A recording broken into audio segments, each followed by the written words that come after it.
Hey guys, tonight we're diving into something darker than your grandmother's medicine cabinet. The shiny, candy-colored pills that promised happiness and delivered death to thousands of American housewives in the 1960s. Not the fun 60s, the other 60s. The one where women were told to smile through their suburban prison sentences while popping rainbow-colored tranquilizers like Tic Tacs. And since this is our brand new channel, before you settle in, maybe take a second to hit like and subscribe, but only if you actually enjoy what you find here.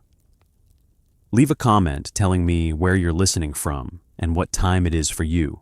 Now, dim those lights. Switch on a fan for that soft white noise. Get comfortable, and maybe check your own medicine cabinet because this story hits close to home. Let's pause for a second. Have you ever wondered what it was really like to be a housewife in the 1960s? Was it actually as perfect as the TV shows made it seem? What did women do when the white picket fence felt more like prison bars? How did an entire generation of mothers become accidentally addicted to prescription drugs? Could you survive in a world where your doctor prescribed sedatives for boredom? Would you last a day when complaining about unhappiness got you labeled hysterical and medicated into oblivion? And now, congratulations. You've just woken up in 1962. You have 2.5 children. A husband who thinks emotions are a medical condition, a doctor who believes your feelings can be solved with a pill, and a bathroom cabinet that looks like a pharmacy exploded. Good luck.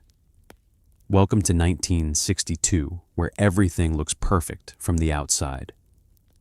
Your house has a manicured lawn, a shiny new refrigerator, and enough Formica countertops to blind someone. Your husband leaves for work every morning in a pressed suit, briefcase in hand, confident that he's conquering the world while you're conquering what exactly? The dishes? The laundry? The crushing realization that this is it? Because that's the thing nobody told you about the American dream. It's gorgeous on the outside and suffocating on the inside, especially if you're a woman. You wake up at 6 a.m. sharp. Not because you want to, but because that's what good wives do. You make breakfast, eggs, bacon, toast, orange juice, while your husband reads the newspaper and your children argue over who gets the toy from the cereal box. Nobody asks how you slept. Nobody notices the dark circles under your eyes that you've carefully concealed with foundation. You're just part of the furniture, functional and expected, like the refrigerator that hums in the corner. After everyone leaves, husband to his important job, children to school, the house falls silent. And in that silence, something starts screaming. You stand in your perfect kitchen with its perfect appliances and feel absolutely nothing. Or worse, you feel everything, trapped, invisible, angry, guilty for being angry, and then more trapped because you're not allowed to feel any of this. You have everything women are supposed to want: a home, a family, financial security. So why do you feel like you're drowning in a sea of domesticity? You've been told your entire life that this is the goal. High school prepared you for marriage. College was where you earned your MRIS degree. Your wedding day was supposed to be the best day of your life, and everything after was supposed to be happily ever after. Nobody mentioned that ever after meant doing the same mind-numbing tasks over and over until you're not sure where you end and the vacuum cleaner begins. It's like being trapped in the world's prettiest hamster wheel. The women's magazines don't help. They show you pictures of models in pearls, smiling while they dust, as if cleaning baseboards is the key to enlightenment.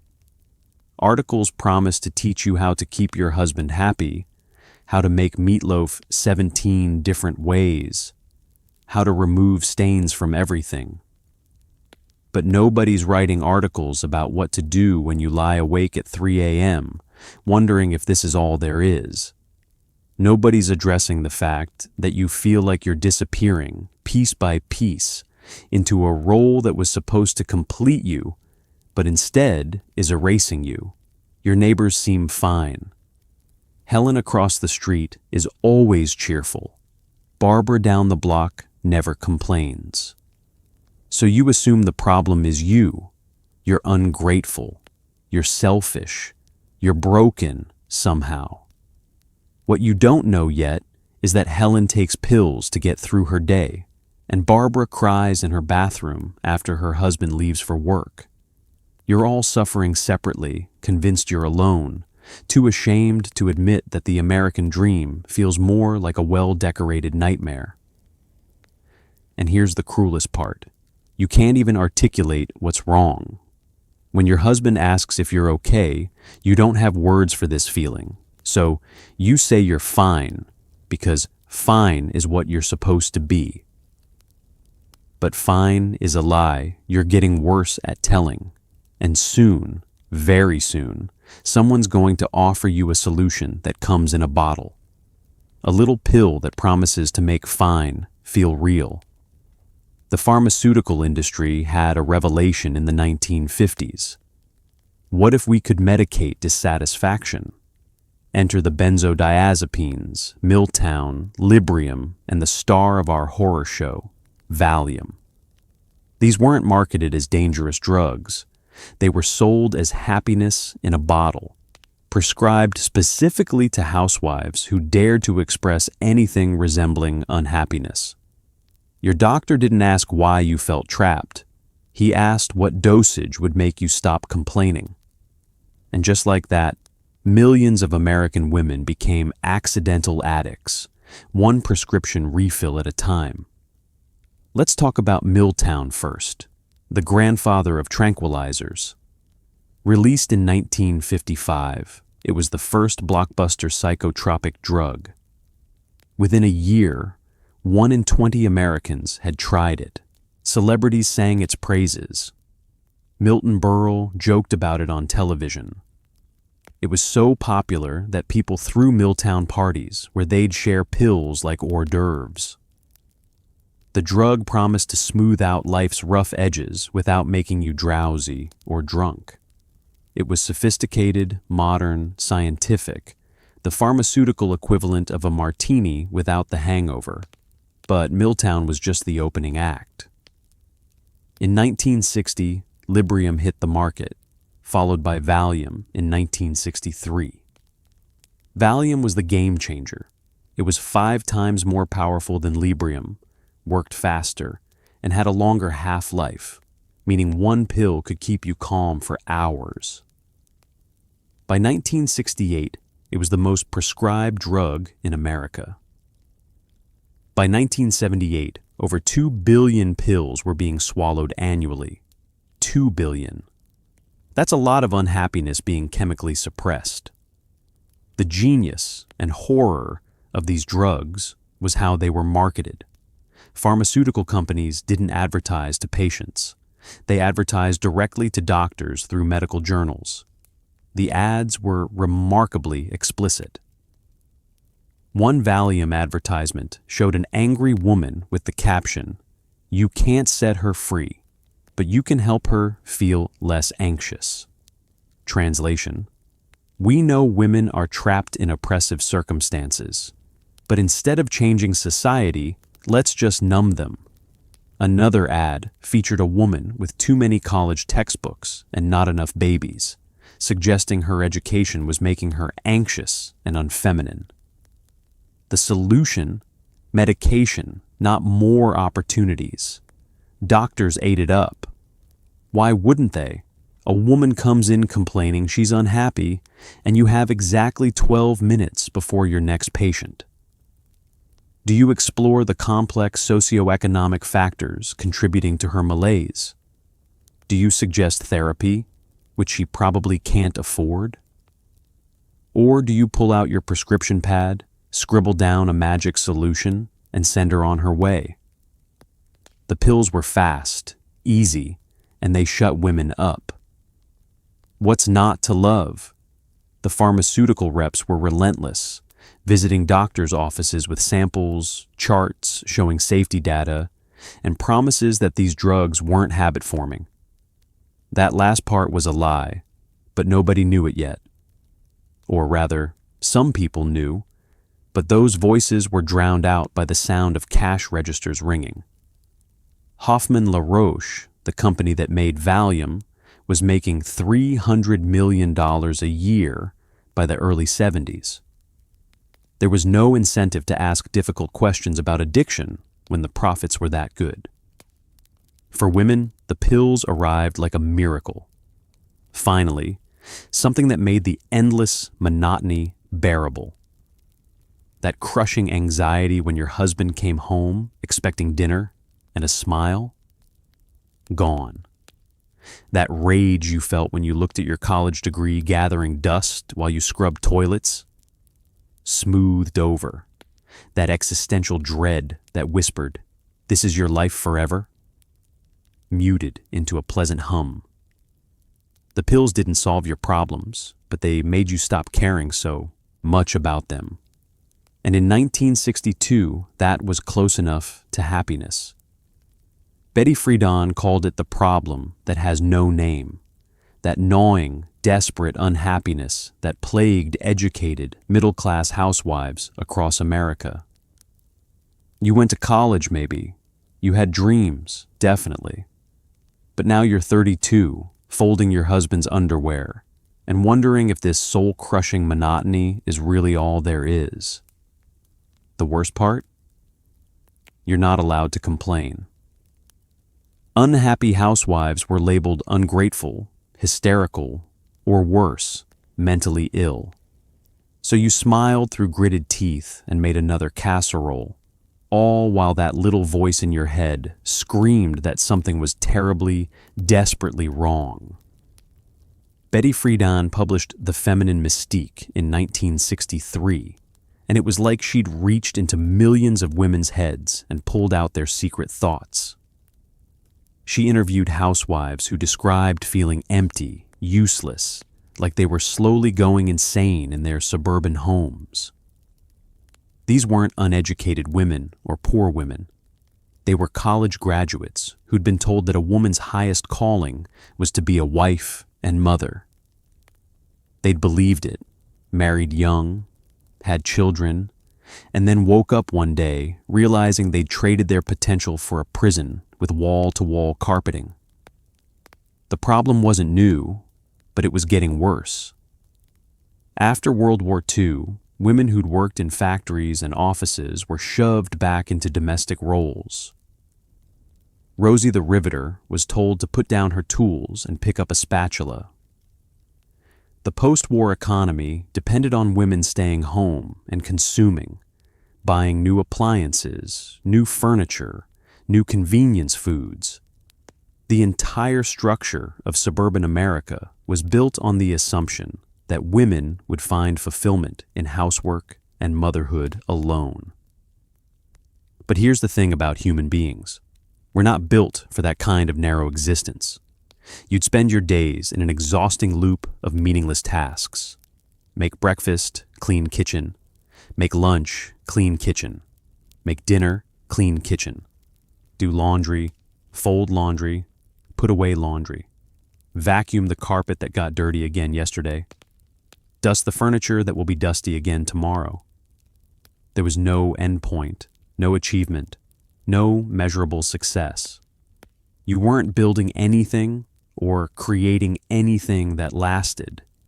You were perpetually maintaining like Sisyphus, but with a feather duster and a sense that you were supposed to be grateful for the opportunity. The education made it worse. If you'd never gone to college, maybe you wouldn't know what you were missing. But you had read philosophy, studied literature, learned to think critically. You had tasted intellectual stimulation and then been told to forget all that and focus on getting your whites whiter. It was like training someone to run marathons and then locking them in a closet. Your mind was starving, but you were supposed to feed it with recipes from Good Housekeeping and tips on removing ring around the collar. And the loneliness, God, the loneliness. Your husband left for an adult world of work and colleagues and challenges. Your children went to school, and you were alone in the house, talking to nobody but the milkman and maybe the neighbor who came by to borrow sugar. Your conversations were limited to domestic topics because that's all you were supposed to care about. If you tried to talk about politics or books or ideas, people looked at you funny. Smart women were threatening. Ambitious women were unwomanly. So you learned to play dumb, to act satisfied, to pretend your brain wasn't slowly atrophying from disuse. The guilt was suffocating. You had everything women were supposed to want, so feeling miserable made you feel like a failure. Other women seemed fine, they smiled at PTA meetings, they seemed content with their lots in life. So clearly the problem was you. You were broken, defective, ungrateful. You had a mental illness called not being satisfied with housework, and lucky for you, there was a pill for that. Your unhappiness wasn't a reasonable response to an unreasonable situation. It was a chemical imbalance that needed correcting. At least, that's what your doctor was about to tell you. Your family physician wasn't just your doctor. He was your therapist, your moral authority, and apparently your drug dealer. In the 1960s, doctors were gods in white coats, and questioning them was practically heresy. When you mentioned feeling anxious, tired, or just empty, he didn't suggest therapy or lifestyle changes. He pulled out his prescription pad faster than you could say, "But I just feel..." And suddenly you were walking out with a bottle of little pills and instructions to take them as needed. Which, conveniently, was all the time. Let's set the scene. You've finally worked up the courage to tell someone how you're feeling. You've made an appointment with Dr. Henderson, your family doctor. He's known you since before you were married, delivered your children, treated your husband's pneumonia last winter. He's a respectable man, probably in his 50s, with gray hair and the kind of confident manner that makes you instinctively trust him. His waiting room is full of other women, which should have been your first clue. You sit in his office, hands folded in your lap, trying to explain something you don't fully understand yourself. You're not sick, exactly. You're tired all the time, even though you sleep. You're anxious, even though nothing is specifically wrong. You cry for no reason. You feel like you're screaming inside a soundproof room. Dr. Henderson nods sympathetically, but he's already decided what's wrong with you before you've finished your second sentence. See, he's been to those pharmaceutical seminars, he's read those journal advertisements, he knows exactly what women like you need. He doesn't ask about your marriage, though he should. He doesn't ask if you're intellectually stimulated, or if you have friends, or hobbies outside your home. He doesn't suggest that maybe, just maybe, being trapped in a house all day with no adult conversation and no sense of purpose might be making you feel this way. Instead, he pulls out his prescription pad, that magical little pad that has the power to solve everything, and starts writing. You're suffering from anxiety and depression, he says, like he's diagnosing the flu. It's very common in women your age. Hormones, you know. He doesn't know, he's just saying words that sound medical and therefore unchallengeable. These pills will help you feel better. Take one in the morning and one before bed. Come back in a month and we'll see how you're doing. You want to ask questions. What exactly is in these pills? What do they do to your brain? Can you become dependent on them? How long will you need to take them? But You don't ask because good patients don't question doctors. And women especially don't question male authority figures who clearly know better than you do about your own body and mind. So you take the prescription, thank him for his time, and walk out feeling both relieved that there's a solution and vaguely uneasy that the solution came so quickly. The prescription gets filled at the local pharmacy, where the pharmacist knows your name and doesn't bat an eye. Everyone's on something these days. He staples a little paper bag shut, hands it to you with a smile, and tells you to have a nice day. The pills inside are small, innocuous looking. The label says, "Take as directed for anxiety." It doesn't say highly addictive benzodiazepine that will chemically alter your brain and be nearly impossible to quit. It doesn't mention that Dr. Henderson has written this exact prescription to 12 other women this week alone. What you don't know is that Dr. Henderson is genuinely trying to help. He believes these drugs are safe because that's what he's been told. He thinks he's giving you relief from suffering. He doesn't know, or doesn't want to know, that he's participating in one of the largest mass medication experiments in human history, with millions of women as unwitting test subjects. He doesn't see himself as a drug dealer. He sees himself as a healer. And that somehow makes it worse. They came in every color of the candy rainbow. Yellow 5s, blue 10s, orange tablets that looked cheerful and harmless. Pharmaceutical companies knew exactly what they were doing when they made these pills pretty. Nobody's scared of a cheerful yellow tablet. Nobody thinks they're becoming an addict when they're taking something that looks like it belongs in a gumball machine. The pills were specifically designed to look friendly, approachable, safe, the pharmaceutical equivalent of a wolf in sheep's clothing, if the sheep were pastel-colored and came with a child-proof cap. Let's talk about Valium specifically, since it became the poster child for this epidemic. The pills came in different strengths, each with its own distinctive color. 2 milligrams were white, 5 milligrams were yellow, 10 milligrams were blue. The color coding made them easy to identify, but also strangely appealing. They looked like little candies, like something fun rather than something dangerous. Women would open their medicine cabinets to a rainbow of pharmaceutical options, each one promising a slightly different shade of numbness. The packaging was equally non-threatening. Smooth plastic bottles with child-proof caps, a new safety feature that somehow made the content seem more legitimate. The labels were clean, professional, medical-looking. There were no skull and crossbones warnings, no "this will ruin your life" disclaimers. Just simple instructions. Take 1 tablet by mouth as needed for anxiety. As needed. That phrase did a lot of heavy lifting. How often is as needed when your entire existence makes you anxious? Pharmaceutical companies were brilliant at branding without seeming like they were branding. They gave these drugs scientific-sounding names. Diazepam was the chemical name for Valium that made them sound important and medically necessary. But they also made sure the commercial names were easy to say, easy to remember, friendly. Valium, Librium, Milltown.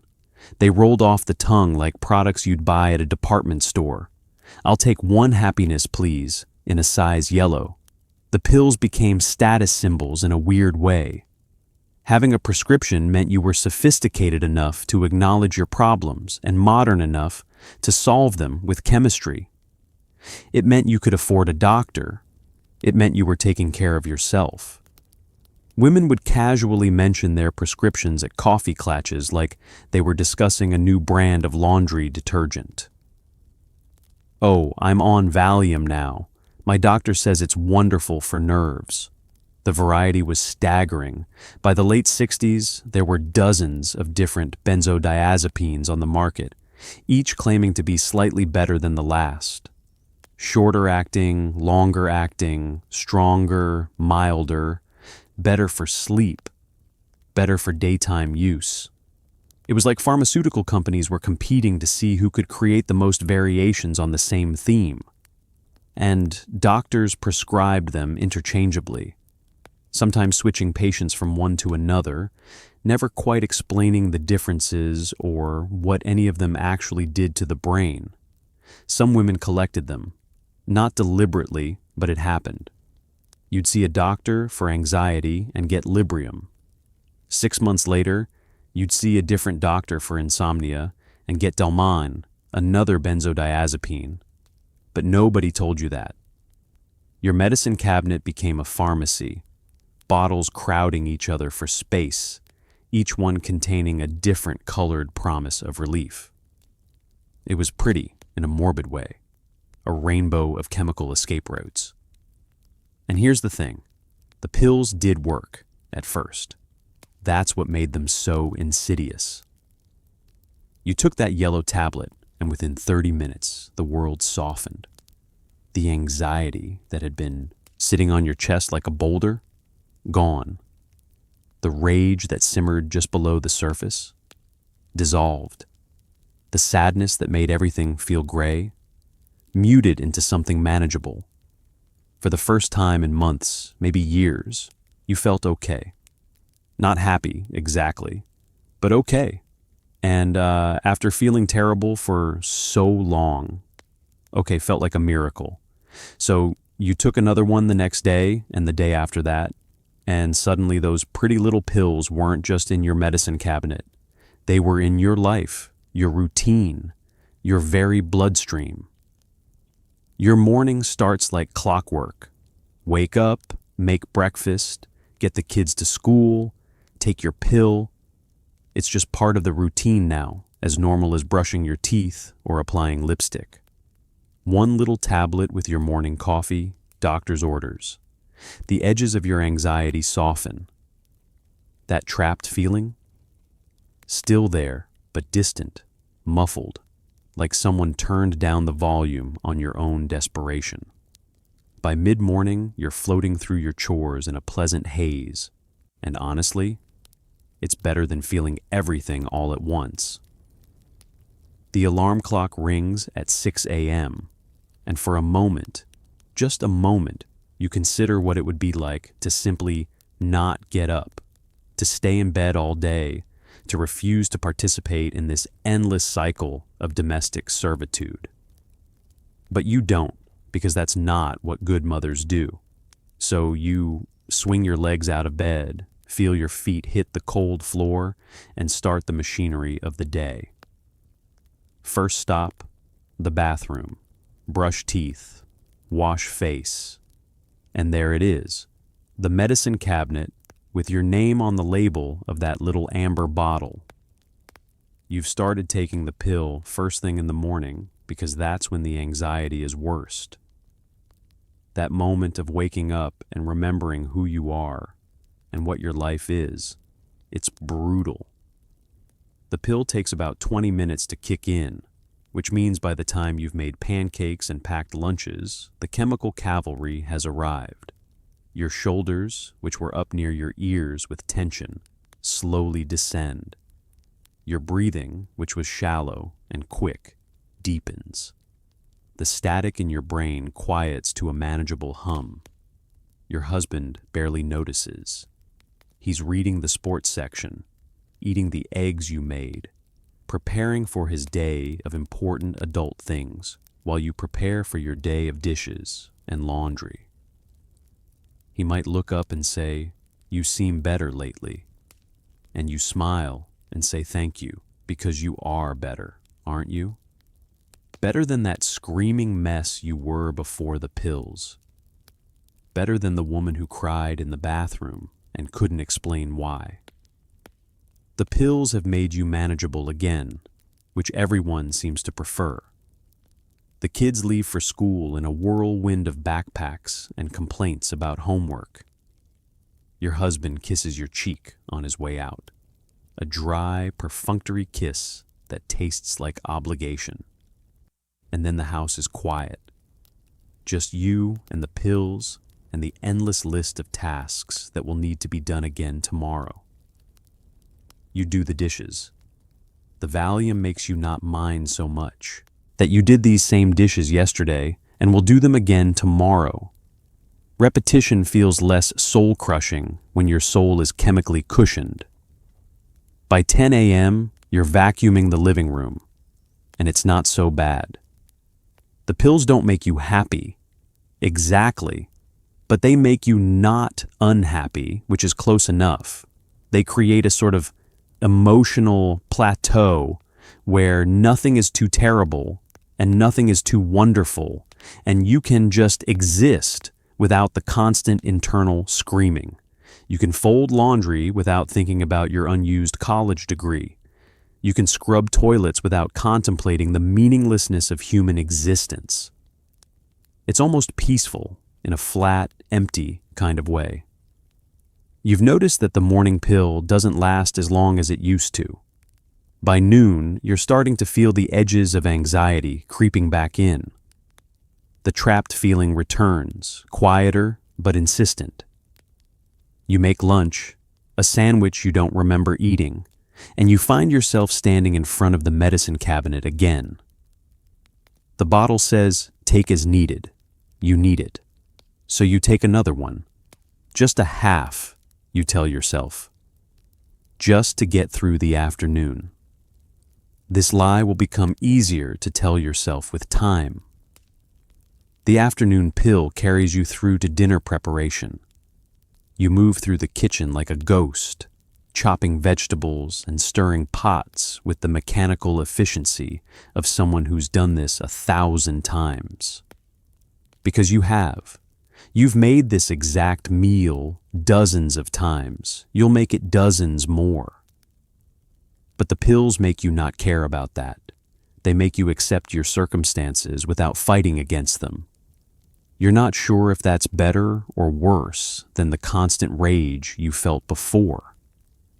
By the time your family comes home, husband from work, kids from school or friends' houses, you've taken 2 pills and you're floating pleasantly above your own life. You smile.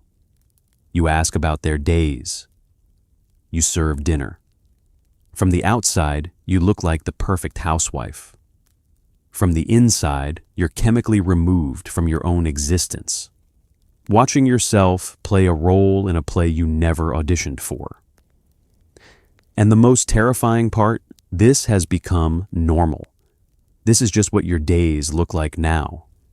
Pills and routine, routine and pills, until you can't remember which parts of you are real and which parts are pharmaceutically enhanced.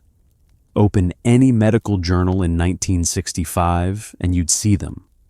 Advertisements for tranquilizers featuring illustrations of frustrated housewives transformed into serene, smiling automatons. For the anxiety that comes from not being satisfied with housework, one had literally read. Another showed a woman with too much education for her own good, trapped at home. The solution? Medication, of course. These weren't subtle. They explicitly told doctors that women's unhappiness was a medical problem requiring chemical intervention, not a reasonable response to being treated like decorative appliances. Let's look at some real examples because you can't make this stuff up. One Valium advertisement from 1968 showed a woman gripping the bars of a cage. The cage bars were made of brooms and mops, domestic tools literally imprisoning her. The caption read, "You can't set her free, but you can help her feel less anxious." Read that again. The pharmaceutical company was openly acknowledging that women were trapped in oppressive circumstances, and instead of suggesting that maybe the circumstances should change, they were selling doctors a way to make women accept their cages more quietly. Another advertisement featured an angry-looking woman with the headline, You may not be able to find her job, but you can help her cope better with the one she has. The job was being a housewife. The message was clear. Women's dissatisfaction with being unpaid domestic laborers wasn't a legitimate grievance. It was a medical condition that needed treating. God forbid we actually pay women for their work or suggest their feelings of frustration were valid. Some advertisements specifically targeted women's education as a problem. One showed a woman surrounded by college textbooks with the caption, "Psychoneurotic anxiety in an overeducated housewife." Overeducated, as if knowledge was a disease, as if going to college made you mentally ill. The advertisement went on to suggest that her anxiety stemmed from being too smart for her simple life as a housewife, and the solution wasn't to give her intellectual stimulation. It was to prescribe Librium until she stopped noticing the problem. The imagery was consistently infantilizing. Women in these ads were drawn as helpless, irrational creatures who needed to be managed. One advertisement showed a woman having what looked like a tantrum, with the suggestion that her emotional symptoms could be controlled with medication. Another depicted a housewife as a ticking time bomb, with pills diffusing her before she exploded. The subtext was always the same. Women's emotions are dangerous, inconvenient, and need to be chemically suppressed for everyone's comfort. What makes this even more sinister is that these advertisements were never meant for women to see. They were in medical journals, aimed at doctors. Pharmaceutical companies were teaching physicians how to view their female patients as problems to be solved, not people to be heard. They were providing a script, literal advertising copy, that doctors could internalize and then repeat to women. You're anxious because you're overeducated.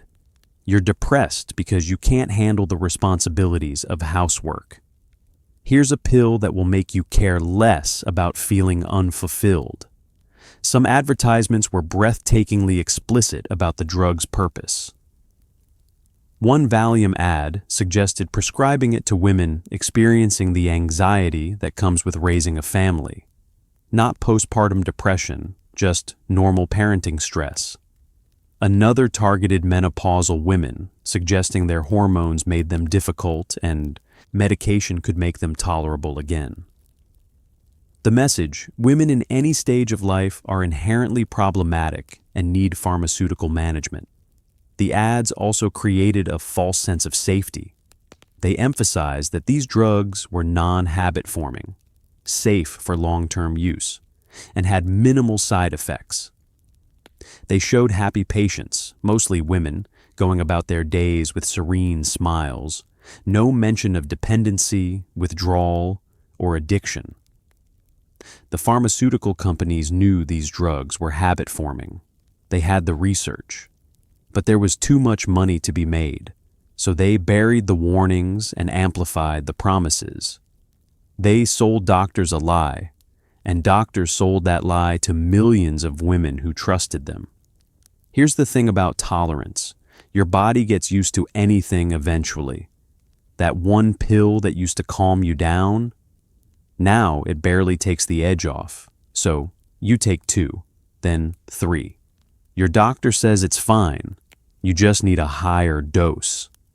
Nobody uses words like addiction or dependency. Those are for junkies in back alleys, not respectable housewives in the suburbs. You're not addicted, you're medicated. There's a difference, right? Right?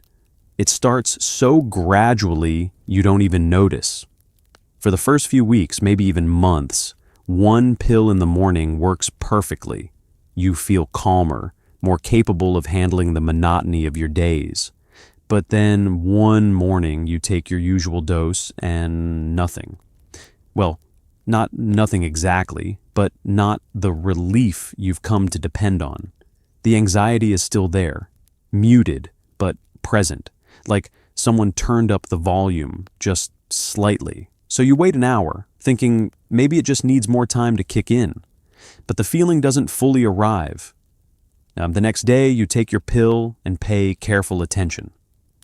Does it work? Kind of, sort of. Not really. You mention it to your doctor at your next appointment, careful to frame it as a question, not a demand, because you don't want to seem like you're drug-seeking. I don't think the medication is working as well as it used to, you say, and Dr. Henderson nods like he's heard this before. Because he has. From every woman on benzodiazepines who's been taking them long enough for tolerance to develop. That's perfectly normal, he assures you. Your body has adjusted. We just need to increase your dosage. He says it like it's routine, like adjusting a thermostat. No warning about what this means, no explanation that your brain chemistry is being permanently altered. No mention that you're on a pharmaceutical treadmill that only goes in one direction, up. He increases your prescription from 5 milligrams to 10. Problem solved, for now. The new dosage works great. You feel like yourself again, or rather, you feel like the medicated version of yourself that's become your new normal. But here's the cruel joke. Tolerance doesn't stop developing just because you increase the dose. Your body is smart and adaptable and very good at achieving homeostasis. So it adjusts to the new level of medication, and within a few months, you're back where you started, taking your pills and feeling like they're not quite enough. This time, you don't wait for a doctor's appointment. You call the office and ask if they can just call in a higher prescription to the pharmacy. The receptionist says she'll check with the doctor and call you back. 2 hours later, your phone rings. Dr. Henderson has called in a new prescription for you. 10 milligrams, 3 times daily instead of twice. You thank her, hang up, and drive to the pharmacy, where they hand over your pills without comment. This is how easy it's become. You're now taking 30 milligrams of Valium daily. That's a significant dose, though you don't know that. You have no frame of reference for what's normal and what's excessive. All you know is that you need these pills to function. Without them, you're a mess, anxious, shaky, unable to cope with the simplest tasks. With them, you're fine. Or you were fine. Now you're starting to need them just to feel baseline. Not better, just not terrible. Some women start doctor shopping at this point, going to multiple physicians to get multiple prescriptions. It's not hard. Doctors don't communicate with each other about prescriptions. There's no central database tracking what you're taking. You can tell Dr. Henderson you need Valium for anxiety and tell Dr. Rodriguez you need Librium for sleep, and neither will know about the other. Your medicine cabinet fills up with bottles from different pharmacies, each one containing a slightly different promise of relief. Other women get creative. Maybe your friend mentions she has some pills left over from her own prescription that she's not using anymore. She gives them to you, just to help out. Maybe you take an extra pill from your husband's prescription when he's not looking. He got something for his back pain, and pain pills combine nicely with tranquilizers. You're not trying to get high. You're not a drug addict. You're just trying to feel normal, and normal now requires an ever-increasing amount of medication to achieve. The line between therapeutic use and dependency has blurred so gradually that you never saw yourself cross it. By 2 p.m., the morning dose is wearing off. The world feels sharper again, harsher, too real. The kids are home from school, screaming about homework and snacks, and suddenly you're aware of every irritating sound, every unfinished task, every moment of your wasted potential. Your hands shake slightly as you open the medicine cabinet. Just one more, just to get through dinner, just to make it to bedtime, just to survive another day in this beautiful, suffocating suburban prison. The afternoon slump hits you like a wave. One moment you're fine, well, fine-ish, fine adjacent, and the next moment you're drowning in sensation and emotion. The kids burst through the front door like a tornado of noise and needs. Tommy needs help with his math homework right now. Sarah lost her favorite hair ribbon, and it's a crisis of epic proportions. They're both talking at you simultaneously, voices overlapping, and you can't process any of it because your morning pill has worn off and your brain is suddenly too aware of everything. The kitchen is a disaster from lunch that you somehow never cleaned up. There are dishes in the sink, crumbs on the counter, a mysterious spill on the floor that you need to mop before it stains. The living room needs vacuuming.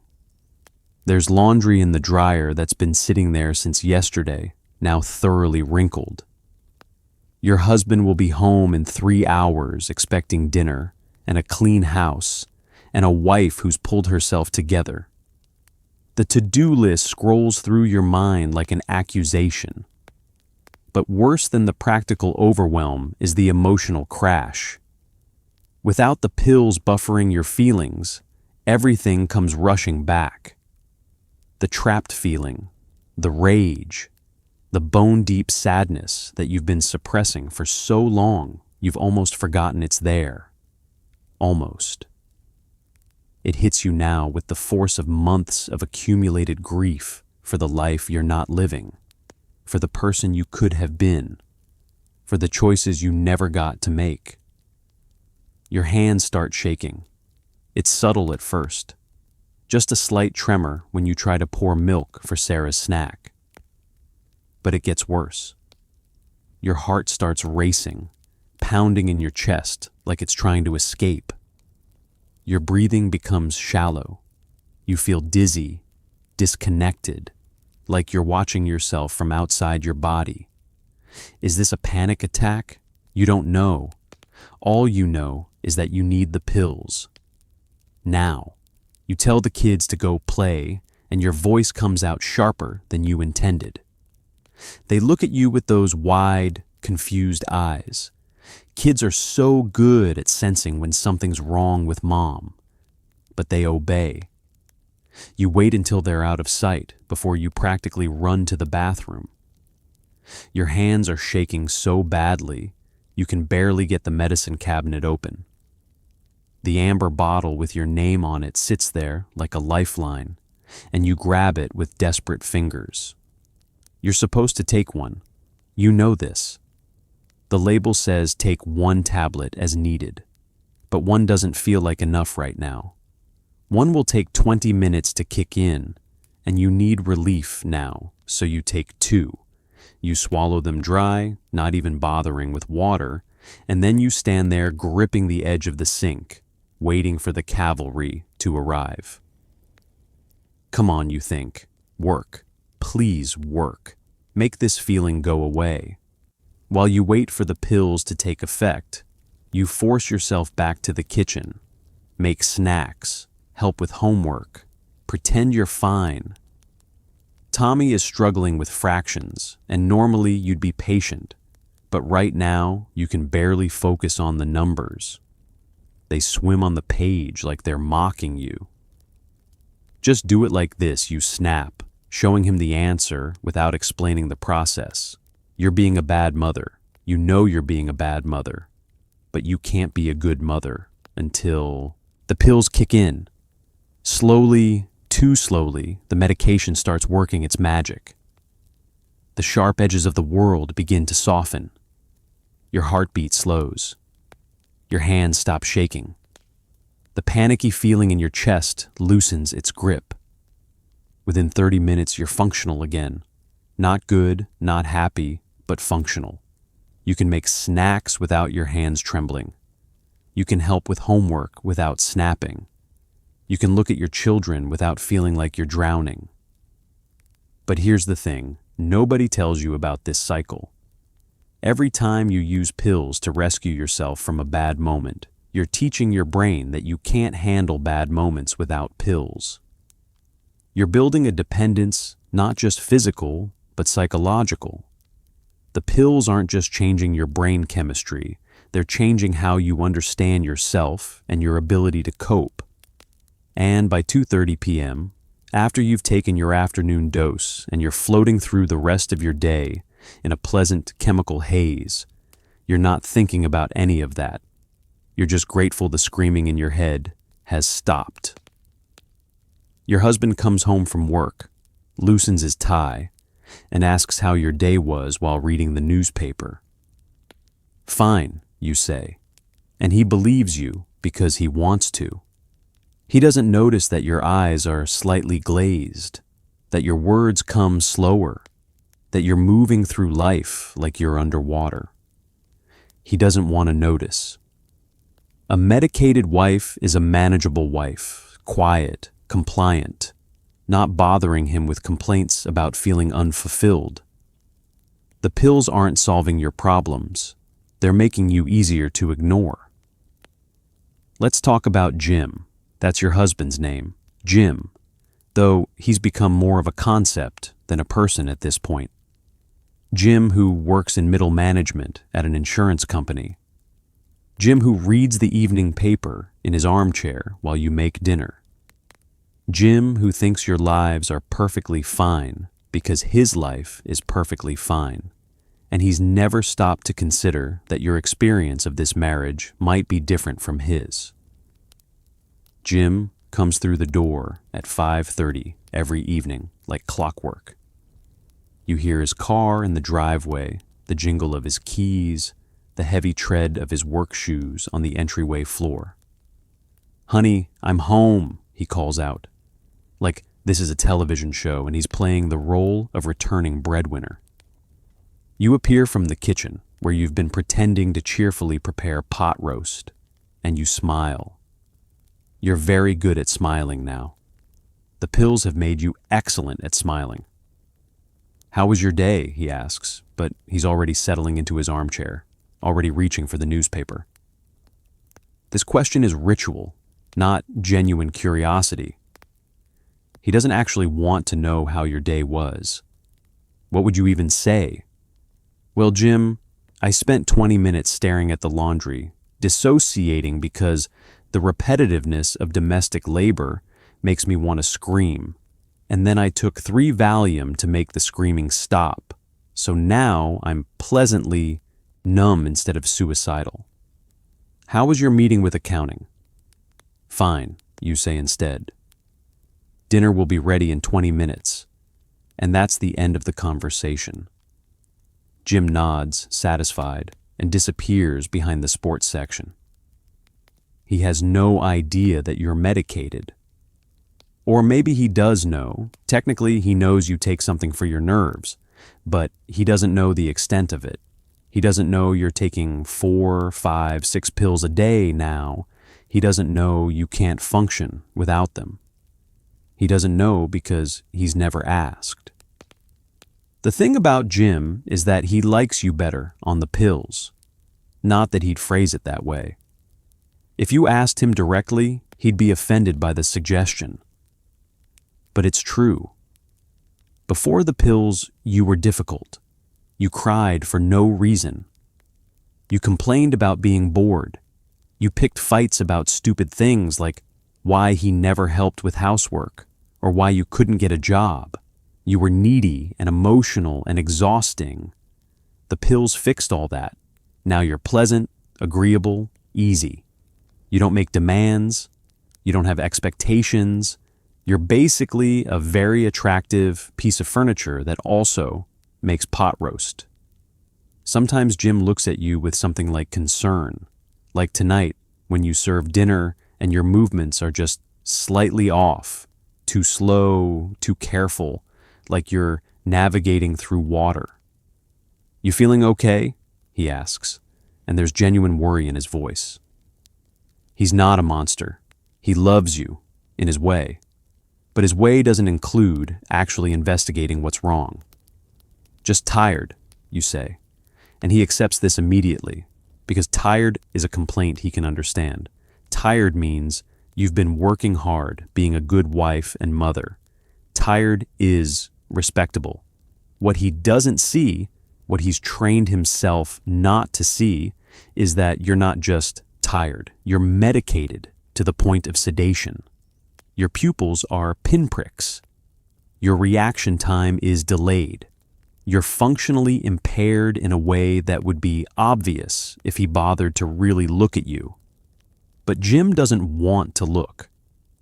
Looking would require acknowledging that something is wrong, and acknowledging something is wrong would require doing something about it. It's easier to accept you're fine at face value. It's easier to believe his wife is just a little nervous, taking a little pill prescribed by a doctor, nothing to worry about. It's easier to live in a house where his wife is pleasantly sedated than to confront the possibility that she's desperately unhappy. After dinner, you do the dishes while Jim watches television. He laughs at something, a sitcom, probably, and calls out to you. You should come watch this. It's funny. But you don't. You're standing at the sink, hands in soapy water, staring at nothing. You took another pill after dinner, your evening dose, and it's hit you harder than usual. You feel disconnected from your body, like you're operating yourself remotely. Jim doesn't come to check on you. He assumes you're busy, or not interested, or whatever makes sense to him in his world, where wives are background characters in their own lives. Later, in bed, Jim will kiss you goodnight. Another ritual, mechanical and brief, and then roll over and fall asleep immediately. He sleeps well, Jim does. Why wouldn't he? His life is exactly what he wanted it to be. And you'll lie there beside him, staring at the ceiling, the pills making you too drowsy to get up, but too anxious to sleep, thinking about how you're living with someone who sees you every day and doesn't see you at all. The pills have made you invisible, or maybe you were always invisible, and the pills just made it easier for both of you to pretend everything's fine. But here's what nobody advertised. You weren't alone. At coffee clatches and PTA meetings, women whispered about their prescriptions like trading state secrets. "What are you on?" became casual conversation. Someone's doctor prescribed Milltown, another swears by Librium, but everyone agrees Valium is the gold standard. You swap pills like recipes, compare dosages, and bond over the shared understanding that you're all self-medicating your way through a life that promised happiness and delivered monotony instead. Tuesday mornings, you meet at Helen's house. There are 5 of you, Helen, Barbara, Margaret, Diane, and you've been meeting for coffee every week for 3 years now. On the surface, it's a normal suburban gathering, coffee percolating, cigarettes burning in ashtrays, Danish pastries on china plates. But the real agenda isn't gossip about neighbors or complaints about husbands. It's a pharmaceutical support group that none of you would ever call by that name. It starts innocently enough. Helen mentions she's been having trouble sleeping. "My doctor gave me something," she says, pulling a bottle from her purse like it's a secret treasure. Dalmane, it's wonderful. She shakes out a blue capsule, shows it around like she's displaying a piece of jewelry. Margaret leans in, interested. "I'm on Librium," she offers. "For my nerves. What dosage are you taking?" And just like that, you're all comparing notes like housewives trading casserole recipes. You learn things at these meetings that your doctors never told you. Barbara mentions that Valium works faster if you take it on an empty stomach. Diane discovered that half a Librium with a glass of wine is better than either one alone, though she giggles when she says this, like she's confessing something naughty but not actually dangerous. Margaret warns about taking too many at night because she once slept through her alarm and nearly forgot to get the kids to school. You all laugh, but it's nervous laughter, the kind that acknowledges you're in territory that might not be entirely safe. Sometimes you trade pills. Not in a drug deal way. You're not drug dealers, you're respectable housewives. But if someone's doctor is on vacation and they're running low, well, you have extra from last month's prescription that you forgot to take. What's the harm in sharing? If Helen's having a particularly bad day and you have some Valium in your purse, why wouldn't you offer her one? You're helping each other, being good friends, supporting each other through the challenges of modern housewifery. The unspoken rule is that you never judge. When Diane admits she's taking 6 pills a day now instead of the prescribed 2, nobody gasps or suggests she has a problem. Instead, Barbara nods knowingly and says her doctor just increased her dosage too. You're all in this together, slowly sliding down the same pharmaceutical slope, pretending it's perfectly normal because everyone's doing it. And everyone is doing it. That's the thing that makes it feel safe, the sheer ubiquity of it. You talk about your pills the way previous generations of women might have talked about their prayer lives or their garden clubs. They're just part of your routine, part of how you cope, part of being a modern woman in 1965. I couldn't get through the day without my little helpers, Helen says, and you all murmur agreement. Your little helpers, mother's little helpers. That's what everyone calls them, a phrase that's simultaneously infantilizing and sinister, but sounds so much nicer than tranquilizers or sedatives. What none of you discuss, what remains carefully unspoken, is the darker side. Nobody mentions the mornings when you can barely remember the night before. Nobody talks about the times you've taken so many pills you've slurred your words or stumbled on perfectly flat surfaces. Nobody admits that you're all a little bit scared of what these pills are doing to you, scared enough that you need each other's silent permission to keep taking them. If everyone's doing it, it can't be that bad, right? The sisterhood is real, but it's a sisterhood of shared denial. You know, you're supporting each other, yes, but you're supporting each other in addiction. You're normalizing each other's dependence, making it feel less like a problem and more like a solution. When you leave Helen's house every Tuesday, you feel better, not because you've addressed any real issues, but because you've confirmed that you're not alone in medicating yourself into compliance.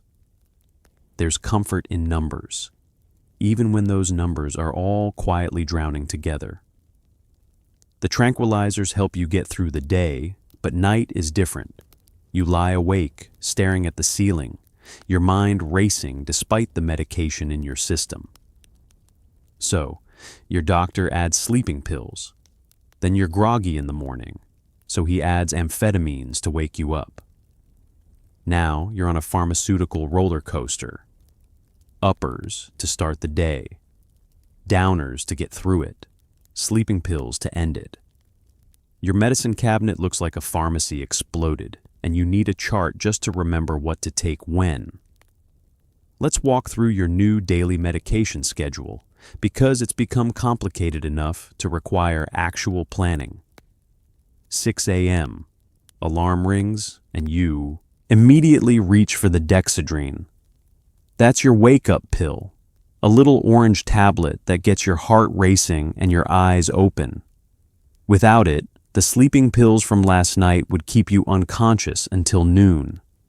You take it before you even get out of bed, because you've learned you need 20 minutes for it to kick in before you can face the day. 6:30 a.m., you're vertical now, jittery from the amphetamines, which means it's time for your first Valium.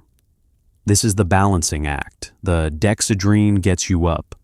The Valium keeps you from being too up. Together, They create a kind of manageable middle ground where you're awake enough to function but calm enough not to scream. You've become a walking chemistry experiment, carefully calibrating uppers and downers to achieve something resembling normalcy. 10 a.m. The morning doses are wearing off, so you take another Valium. Just 5 milligrams this time, enough to smooth out the edges without making you too drowsy. You've learned to titrate your dosages based on what you need to accomplish. Heavy cleaning day? Maybe skip this dose and tough it out. Hosting a luncheon? Definitely take it, maybe even 10 milligrams, because you need to be pleasant and charming for guests. 1 p.m.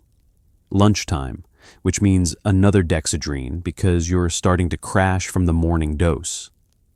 The problem is that amphetamines suppress your appetite, so you're not eating much anymore.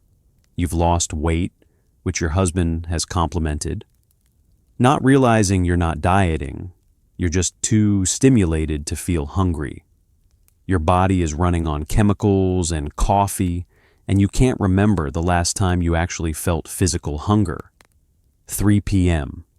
Another Valium, because the kids are home and the dexedrine makes you too irritable to deal with their noise and needs. You're constantly chasing this middle state, trying to be alert but not anxious, calm but not sedated. It's exhausting, honestly, keeping track of which pill does what and when you should take which one. Sometimes you wonder if the pills are solving problems or creating new ones, but then you take another pill and stop wondering. 6 p.m. Evening Valium, the bigger dose, 10 milligrams. This is your reward for making it through the day. Your husband is home, dinner needs to be served, and you need to be pleasant and wifely. The Valium helps you smile through dinner conversation, helps you not mind when he talks about his day without asking about yours, helps you ignore the fact that you're serving the same meal you served last week and will serve again next week. 9 p.m. Seconal, your sleeping pill, a beautiful red capsule that promises oblivion. Without it, you'd never sleep. The dexedrine has your nervous system too revved up, and the Valium has worn off enough that your anxious thoughts come creeping back. The Seconal is mercy in pharmaceutical form. You take it with a glass of warm milk, brush your teeth, and wait for the heaviness to pull you under. But here's where it gets complicated.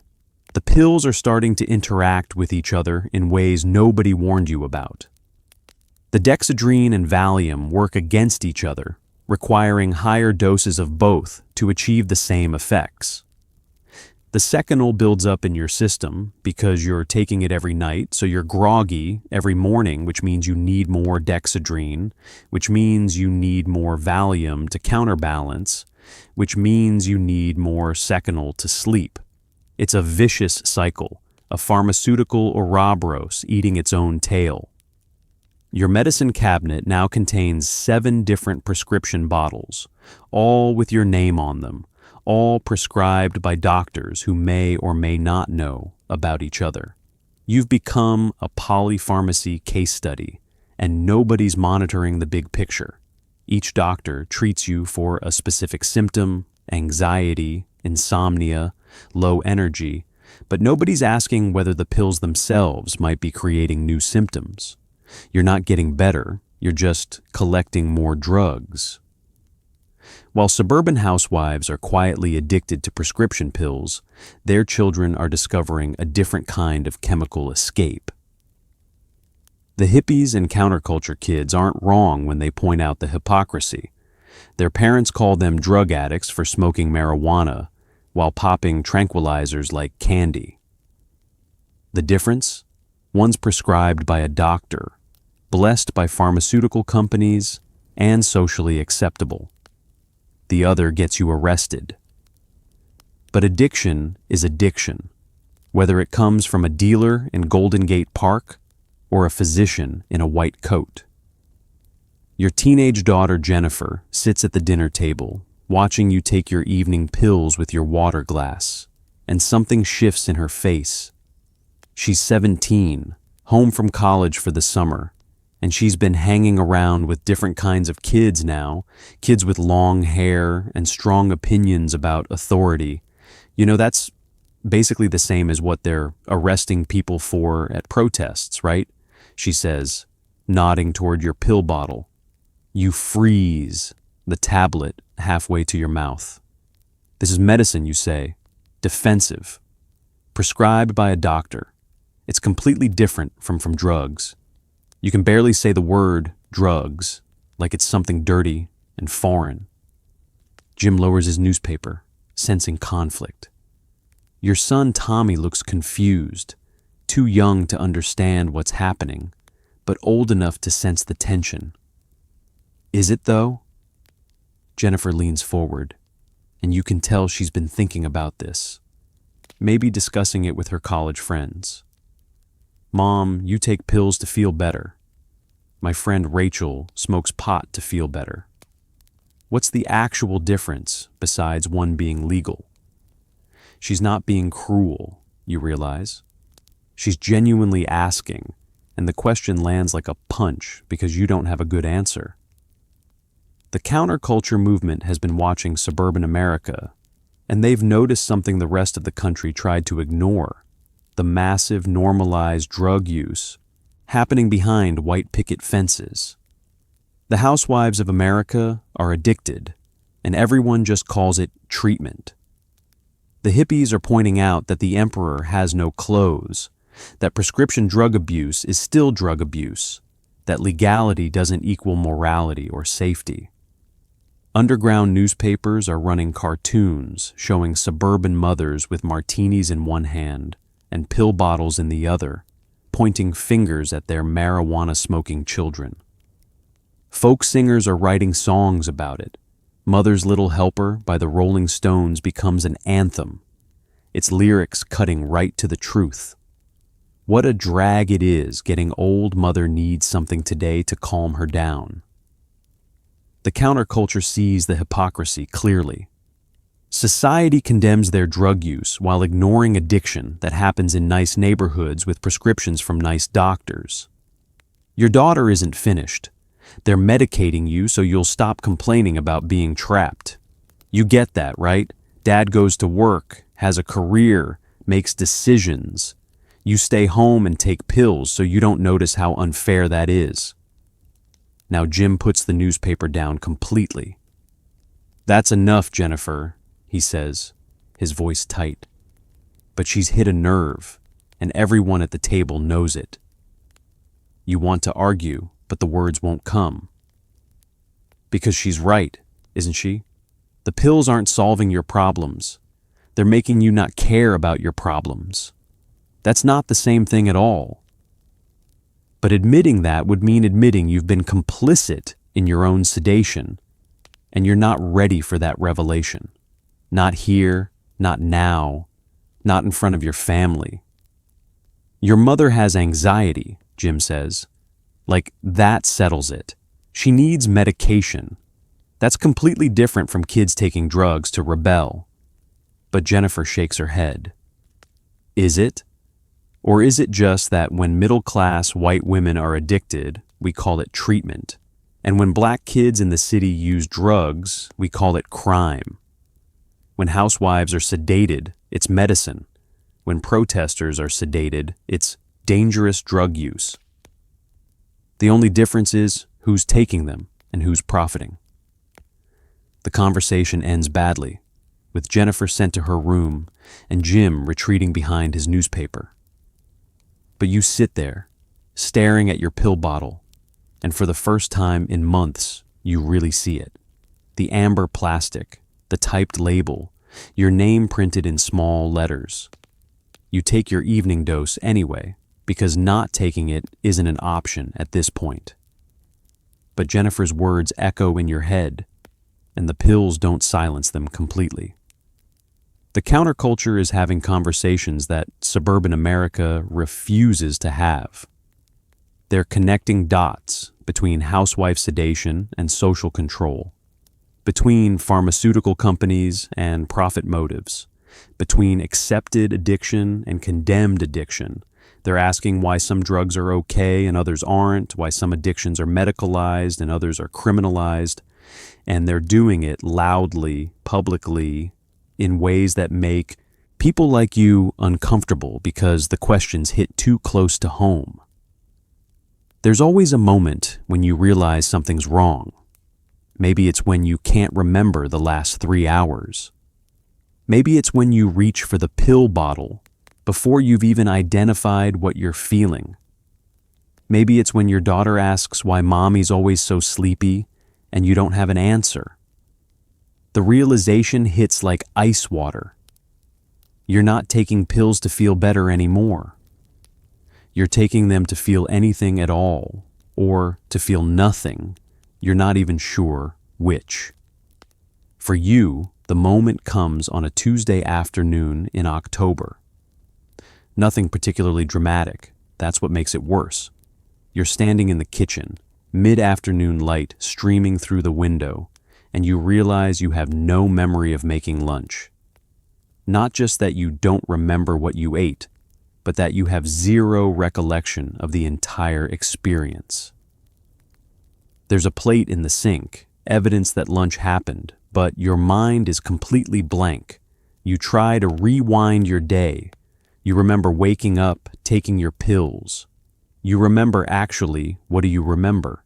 The morning is a blur of routine, so ingrained you apparently did it on autopilot. Did you talk to the kids? They're at school now, but did you see them before they left? You must have. You must have made them breakfast and seen them off.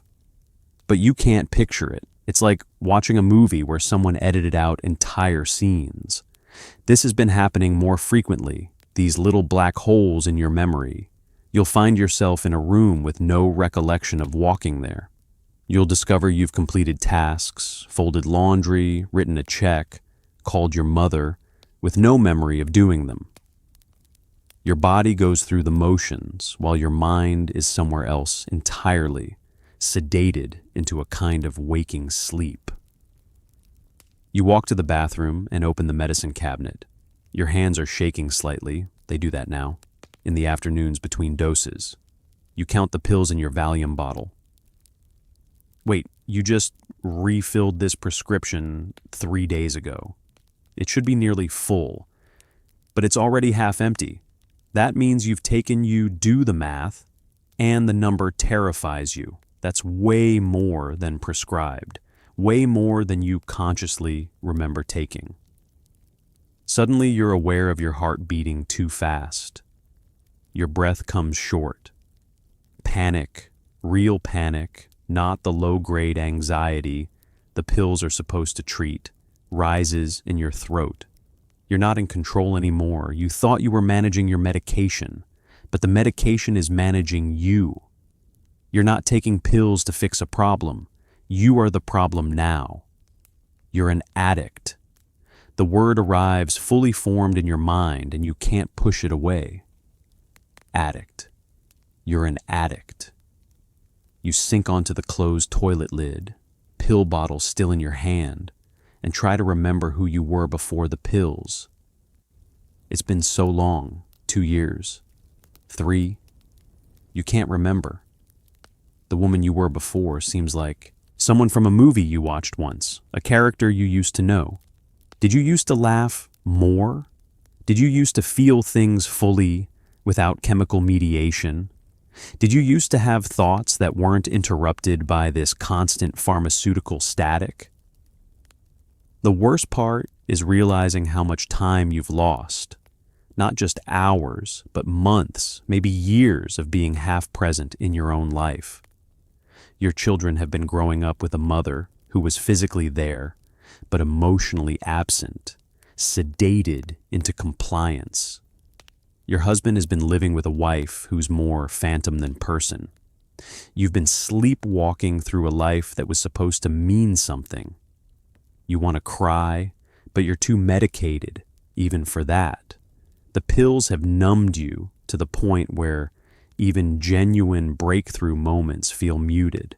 You're having a crisis of realization, and you can't even properly feel it because there's still Valium in your system from your morning dose. That might be the cruelest irony of all.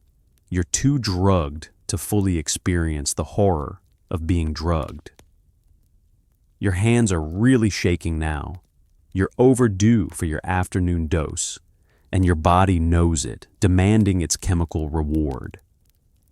You stare at the pills in your hand, small, innocent-looking yellow tablets that have stolen your life so gradually you didn't notice until you were already gone. You need to take one. Your body is screaming for one. But if you take one now, you're admitting that you can't stop, that you're trapped in a cycle that owns you completely. You take the pill. Of course you take the pill, because the alternative, withdrawal, facing reality unmedicated, actually dealing with your problems, feels impossible.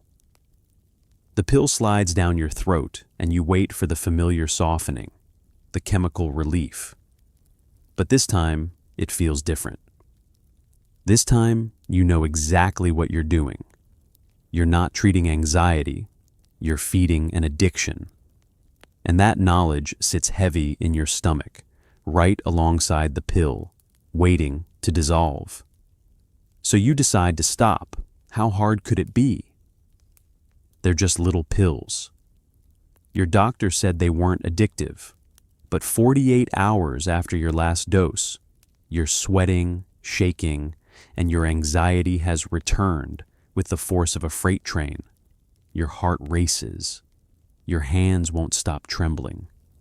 You feel like you're dying, and in a way, you are. Your body is screaming for the chemical it's become dependent on. This is withdrawal, and it's a special kind of hell that nobody warned you about. It's Monday morning when you make the decision. A fresh start, a new week, a chance to reclaim yourself. You flush the rest of your pills down the toilet in a moment of dramatic determination, watching the yellow tablets swirl away like tiny lifeboats you're refusing to board. You feel brave, empowered even. You tell yourself you're done being dependent on medication. You're going to tough it out, get clean, be yourself again. It'll be fine. You were fine before the pills. You'll be fine after them. The first few hours are okay, actually. You're running on determination and conviction. You make breakfast with shaky hands, but attribute it to coffee, not withdrawal. You clean the kitchen with unusual intensity, channeling your nervous energy into scrubbing already clean counters. Your mind feels sharper than it has in months, which you take as proof that you're doing the right thing. See? You don't need the pills. You were always fine without them. By noon, things start to shift. Your heart is beating faster than normal, a persistent flutter in your chest that won't calm down. You feel jittery, on edge, like you've had 6 cups of coffee on an empty stomach. Your skin feels wrong, too tight, too sensitive. When Tommy slams a door, you nearly jump out of your skin, your whole body reacting with disproportionate terror. That's when you start to realize this might be harder than you thought. Afternoon hits, and you're falling apart. The anxiety you've been medicating for years has returned, except it's not just returned, it's multiplied. Everything is too loud, too bright, too much. The refrigerator hum sounds like a jet engine. The ticking clock is deafening. Your own heartbeat is so loud you can hear it in your ears, pounding like it's trying to escape your chest. Your hands are trembling so badly, you can't hold a glass of water without spilling it. But the physical symptoms are just the beginning. The psychological withdrawal is worse. All those feelings you've been suppressing with chemicals, they're back all at once, an emotional tsunami. You're terrified for no reason. You're convinced something terrible is about to happen. You feel like you're losing your mind, like reality is unstable and you might slip through the cracks at any moment. You've never felt panic like this. Pure, primal, overwhelming panic that makes you want to crawl out of your own skin. By evening, you're having what you'll later learn is a panic attack. Though right now you think you're dying. Your chest is tight. You can't breathe. Your left arm is tingling. This is a heart attack, you're certain. You're 35 years old and having a heart attack in your kitchen. Jim finds you on the floor, hyperventilating, clutching your chest. Hospital, you gasp. Something's wrong, I'm dying. The emergency room doctor checks your vitals, runs an EKG, and finds nothing wrong with your heart. When did you stop taking your Valium? He asks, and you realize you haven't mentioned the pills. 2 days ago, you admit. He nods, like this explains everything. You're experiencing benzodiazepine withdrawal. It's dangerous to stop these medications suddenly. You need to taper off slowly, under medical supervision. But you're not dying? You're not having a heart attack, he confirms. But withdrawal from these drugs can be serious. In severe cases, it can cause seizures. You need to restart your medication at a lower dose and reduce gradually over weeks or months. Weeks or months. The words land like a death sentence. You can't do weeks or months of feeling like this. You can't do another day of feeling like this. They send you home with a small prescription to stabilize you, enough pills to stop the acute withdrawal, but not enough to fully medicate you. You're supposed to follow up with your regular doctor for a tapering schedule. Jim drives you home in silence, and you can feel his confusion, his judgment, his fear. His wife just had a medical emergency because she's dependent on pills he didn't realize were a problem. That night, you take half a Valium, the compromised dose the ER doctor recommended, and within an hour, your symptoms ease. Your heart rate slows. Your hands stop shaking. The crushing anxiety loosens its grip. The relief is so profound you could cry. And that's when you understand the true horror of your situation. You're trapped. You can't keep taking the pills, but you can't stop taking them either. The pills themselves have become the cage, and you have no idea how to find the key. When you tell your doctor about the withdrawal symptoms, he looks at you like you're being dramatic. These medications aren't addictive, he insists, even as you're sitting in his office, clearly going through withdrawal. The medical community in the 1960s is deeply invested in denying the obvious, that they've created millions of addicts with their prescription pads. Admitting the problem would mean admitting they were wrong, and doctors in this era would rather double your dosage than admit they've been poisoning you slowly for years. Dr. Henderson sits behind his impressive mahogany desk, looking at you with what you can only describe as condescending patience.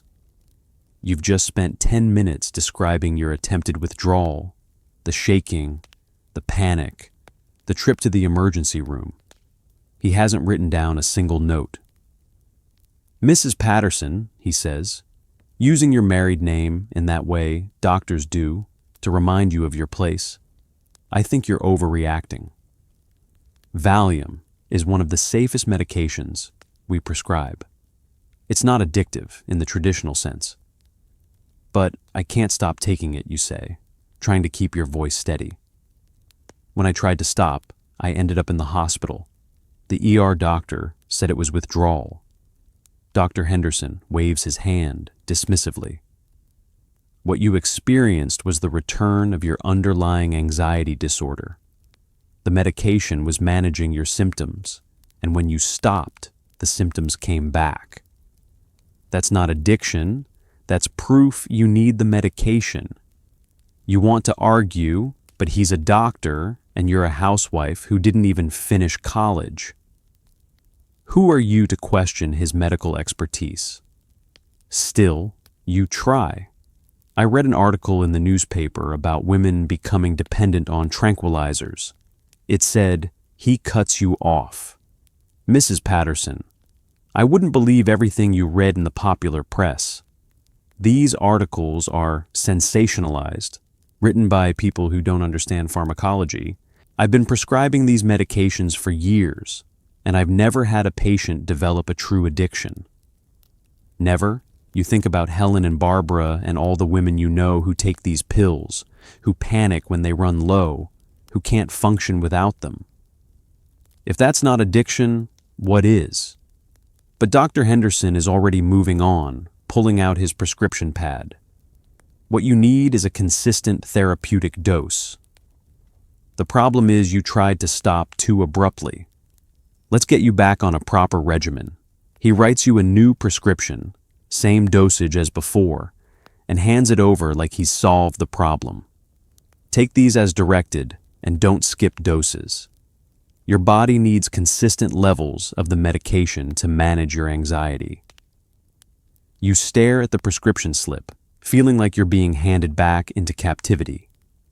Is there any way to stop taking them eventually? You ask. Perhaps someday, he says vaguely. But right now, you need them. Would you tell a diabetic to stop taking insulin? It's a false equivalence and you know it, even if you can't articulate why. Diabetes is a disease. Your unhappiness with suburban housewifery is a rational response to limited options. But you take the prescription because what else can you do? Dr. Henderson stands, signaling the appointment is over. You're fine, Mrs. Patterson. You just need to trust your doctor and take your medication as prescribed. That's what it's there for. Walking out of his office, you feel gaslit. Though you don't know that word yet, you know something is wrong, but the medical authority figure has told you it's not wrong. It's treatment.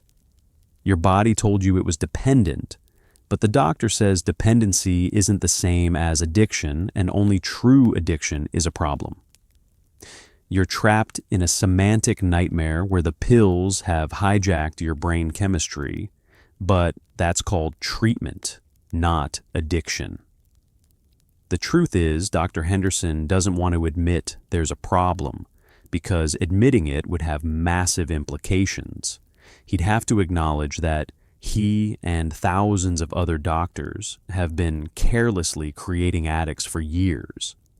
He'd have to explain to hundreds of patients that the safe medication he prescribed is actually dangerous. He'd have to confront his own role in a pharmaceutical epidemic. It's easier to deny. Denial protects his ego, his reputation, and his worldview, where doctors are healers and medication is always the answer. The medical journals he reads are still running those pharmaceutical advertisements.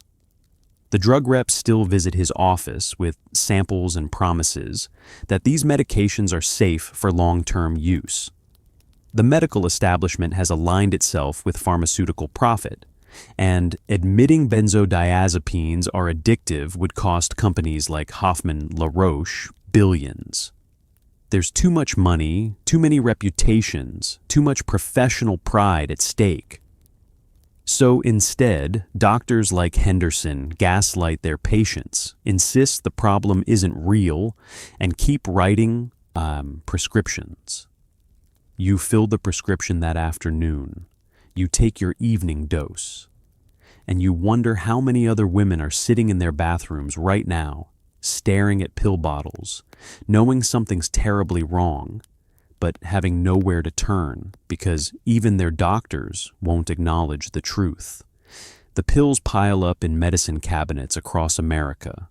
Mix them with alcohol, which many women did, because nobody warned them not to, and you've got a recipe for disaster. Accidental overdoses skyrocketed. Women who just wanted to take the edge off ended up unconscious, hospitalized, or dead. Their deaths were often ruled accidents, or worse, suicides, when the reality was much simpler. They were victims of a medical establishment that handed out dangerous drugs like party favors and never bothered to explain the risks. You hear about it first from Helen, who calls you on a Wednesday morning, her voice shaking. Did you hear about Marianne Foster?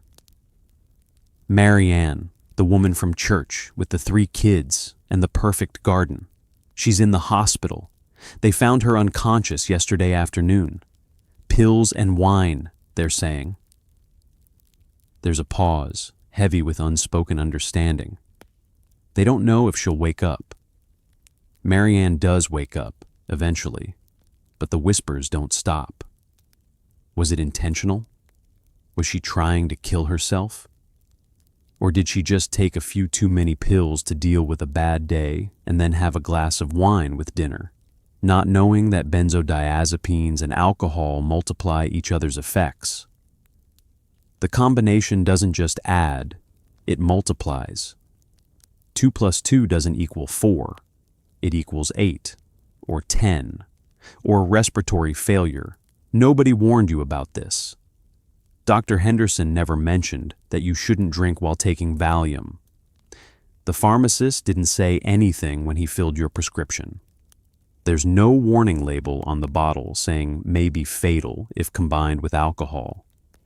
You've been having your evening cocktail with your evening pills for months now, never knowing you were playing Russian roulette with your central nervous system. You start paying attention to the obituaries, and once you start looking, you see them everywhere. Died unexpectedly at home, accidental overdose, complications from medication. These are code words for women who took too many pills, often in combination with alcohol, and never woke up.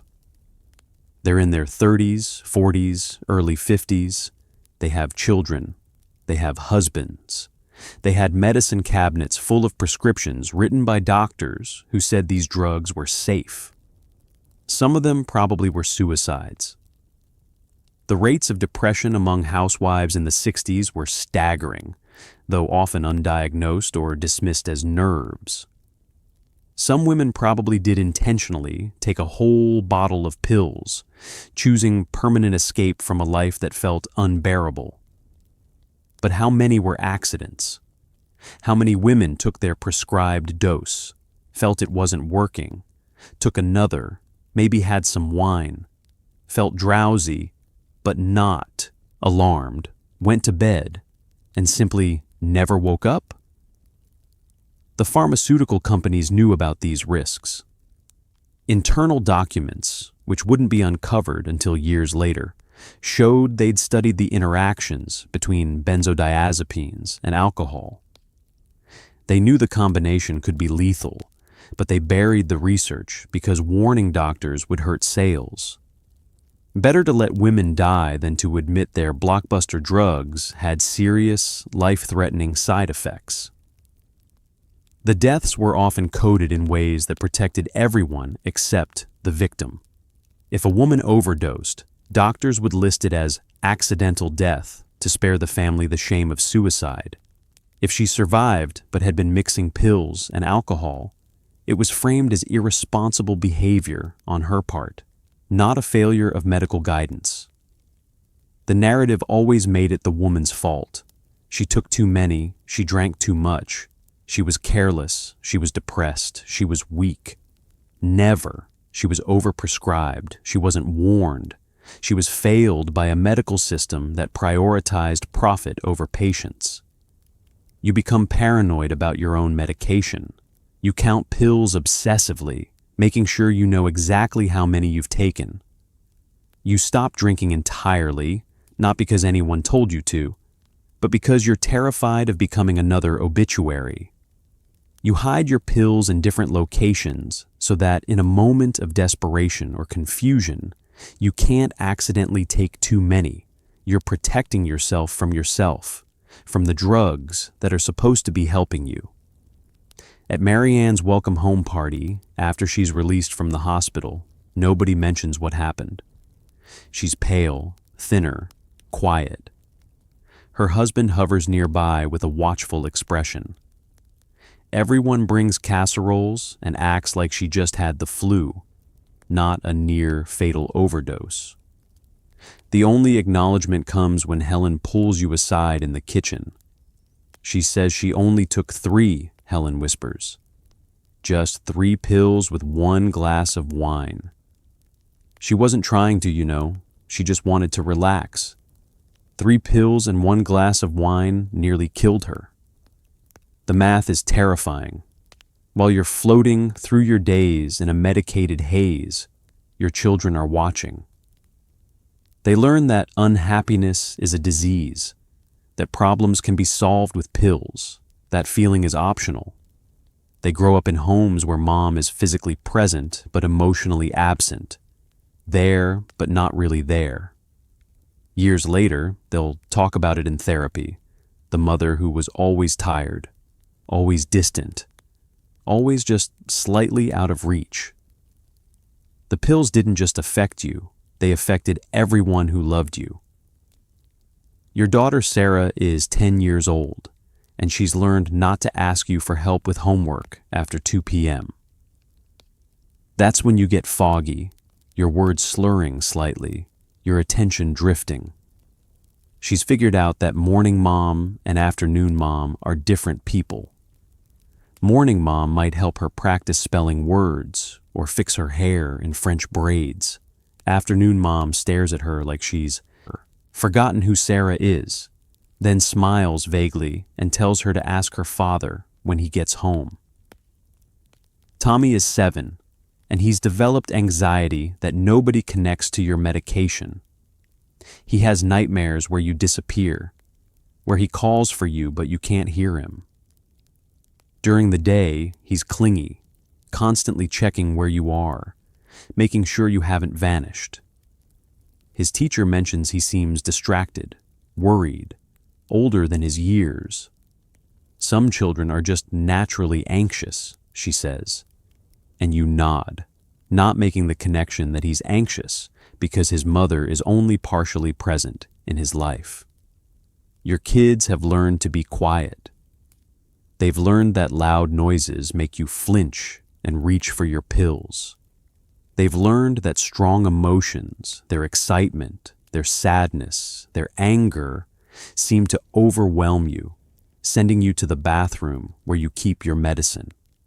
So they've become eerily well-behaved children, stuffing down their feelings to avoid stressing you out. They're parenting you, in a way, tiptoeing around your fragility. They're also learning dangerous lessons about emotions and medication. They watch you take pills every time you're upset, anxious, or stressed. They're learning that feelings are problems to be chemically solved rather than experiences to be processed. When Sarah comes home crying because someone was mean to her at school, you say, "Let me take something to calm my nerves instead of sitting with her sadness." When Tommy is excited about his art project, your medicated flatness dampens his enthusiasm. You're teaching them, wordlessly, that emotions are threatening and numbness is preferable. The mother-child bond, which should be secure and predictable, has become unstable. Sometimes you're present, really present, engaged, loving. But increasingly, you're distant. Your response is delayed. Your affection performative rather than genuine. Your children never know which version of you they're going to get. This inconsistency is damaging in ways that won't become clear until they're adults in therapy, trying to understand why they struggle with trust and emotional security.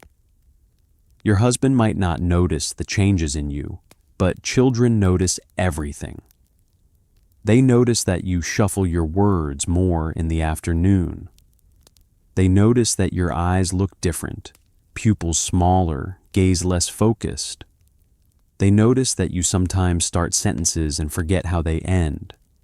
They notice that you move slower, react slower, exist in a kind of muted slow motion that makes you seem like you're underwater. They also notice that you've stopped doing things you used to do. You don't bake cookies with Sarah anymore because the recipe feels too complicated, the steps too hard to follow. You don't play catch with Tommy because your coordination is off and you're afraid of being hit by the ball. You don't read them bedtime stories because the words swim on the page and you lose your place. You're becoming less of a mother and more of a pleasant. See dated presence in their home. Worst of all, they're learning to lie about you. When friends ask why your mom talks funny in the afternoon, they make excuses. She's tired. She has a headache. She's not feeling well. They're protecting you, protecting the family's image, learning at a young age that some truths are shameful secrets. They're learning that what happens in their home doesn't match what they tell people outside their home, and that dissonance will shape how they navigate the world. Years from now, when Sarah is in college and Tommy is in high school, they'll start asking questions. Was Mom always like that? Did she have a drinking problem? They won't remember clearly because childhood memories are fuzzy, especially when your primary caregiver was chemically impaired. They'll piece together a narrative of a mother who was there but not there, loving but distant, present but absent. And they'll spend years in therapy unpacking how that shaped them, how your pharmaceutical dependence cast a shadow over their entire childhood, teaching them that love can be distant and mothers can disappear without ever leaving the room. Here's the thing that should make you furious. They knew. The pharmaceutical companies knew these drugs were addictive. They had the research. They had the data. But there was too much money to be made from unhappy housewives, so they buried the studies, funded friendly research, and kept the prescription pads flowing. Women's mental health wasn't the priority. Profit was. Your addiction wasn't a side effect. It was the business model. In the conference rooms of Hoffmann-La Roche, the company that manufactured Valium, executives reviewed research as early as 1960 that showed clear evidence of physical dependence. Laboratory tests on rats showed withdrawal symptoms. Human trials indicated tolerance development. Early case reports documented patients who couldn't stop taking the medication without experiencing severe symptoms. The scientists knew, the researchers knew, and they told their employers, who then made a calculated business decision: bury it. The internal memos are chilling in their casual cruelty. One executive wrote that patient dependency is not a concern if it maintains market share. Another suggested that doctors could be educated to view dependency as appropriate therapeutic use rather than addiction. They weren't denying the science internally, they were crafting a public relations strategy to reframe addiction as treatment. They were literally planning how to make dependency sound like a feature, not a bug. The company funded studies designed to produce favorable results. They gave research grants to scientists who would ask the right questions, questions about efficacy and safety, while carefully avoiding questions about long-term dependence. When independent researchers published findings about addiction potential, Hoffmann-La Roche's legal team would send threatening letters claiming the research was flawed or irresponsible. They used their money and power to silence critics and control the narrative. They also carefully managed the medical journals. Pharmaceutical companies were major advertisers in medical publications, and journals were reluctant to publish anything that might anger their biggest revenue source. Studies showing benzodiazepine dependence had trouble getting published, while studies funded by drug companies showing safety and efficacy were fast-tracked. The medical literature became skewed, presenting an artificially rosy picture of these medications while minimizing real risks. The pharmaceutical reps, the salespeople who visited doctors' offices, were trained to deflect concerns about addiction. If a doctor asked whether Valium was habit-forming, reps had a script. Valium has a very low potential for abuse when used as directed.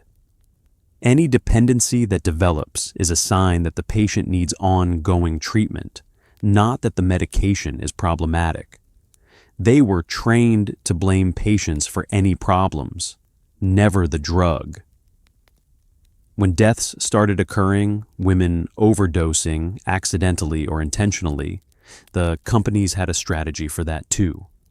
They'd express sympathy while noting that any medication can be dangerous if misused. They'd emphasize that the problem was patient non-compliance or inadequate medical supervision, never that the drugs themselves were dangerous. They'd point to the millions of prescriptions written safely, ignoring the thousands of casualties as acceptable losses in the pursuit of profit.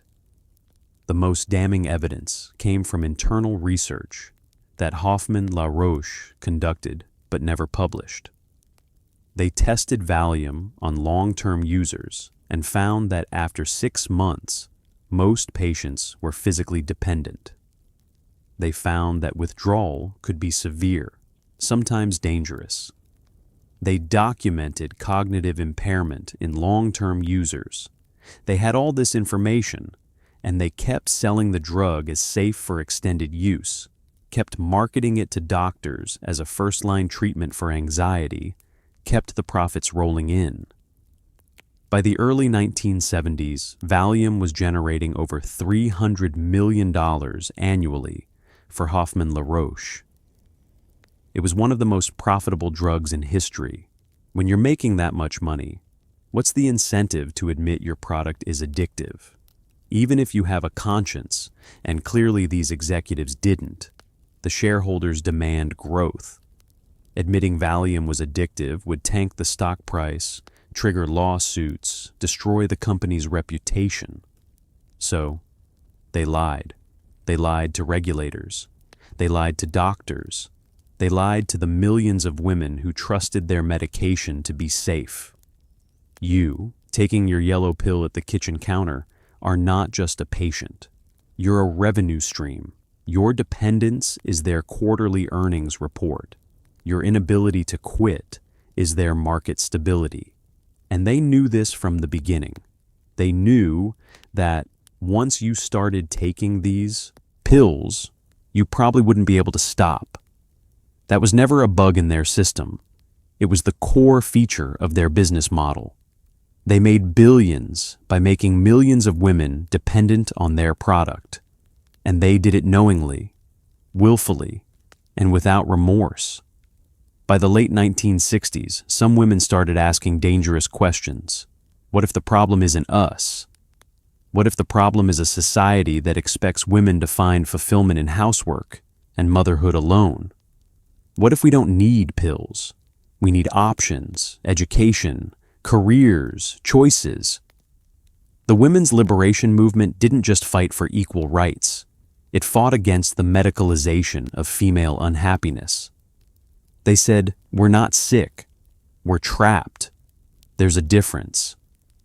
You first hear about women's lib from your daughter Jennifer, who comes home from college wearing a button that says, "Sisterhood is powerful."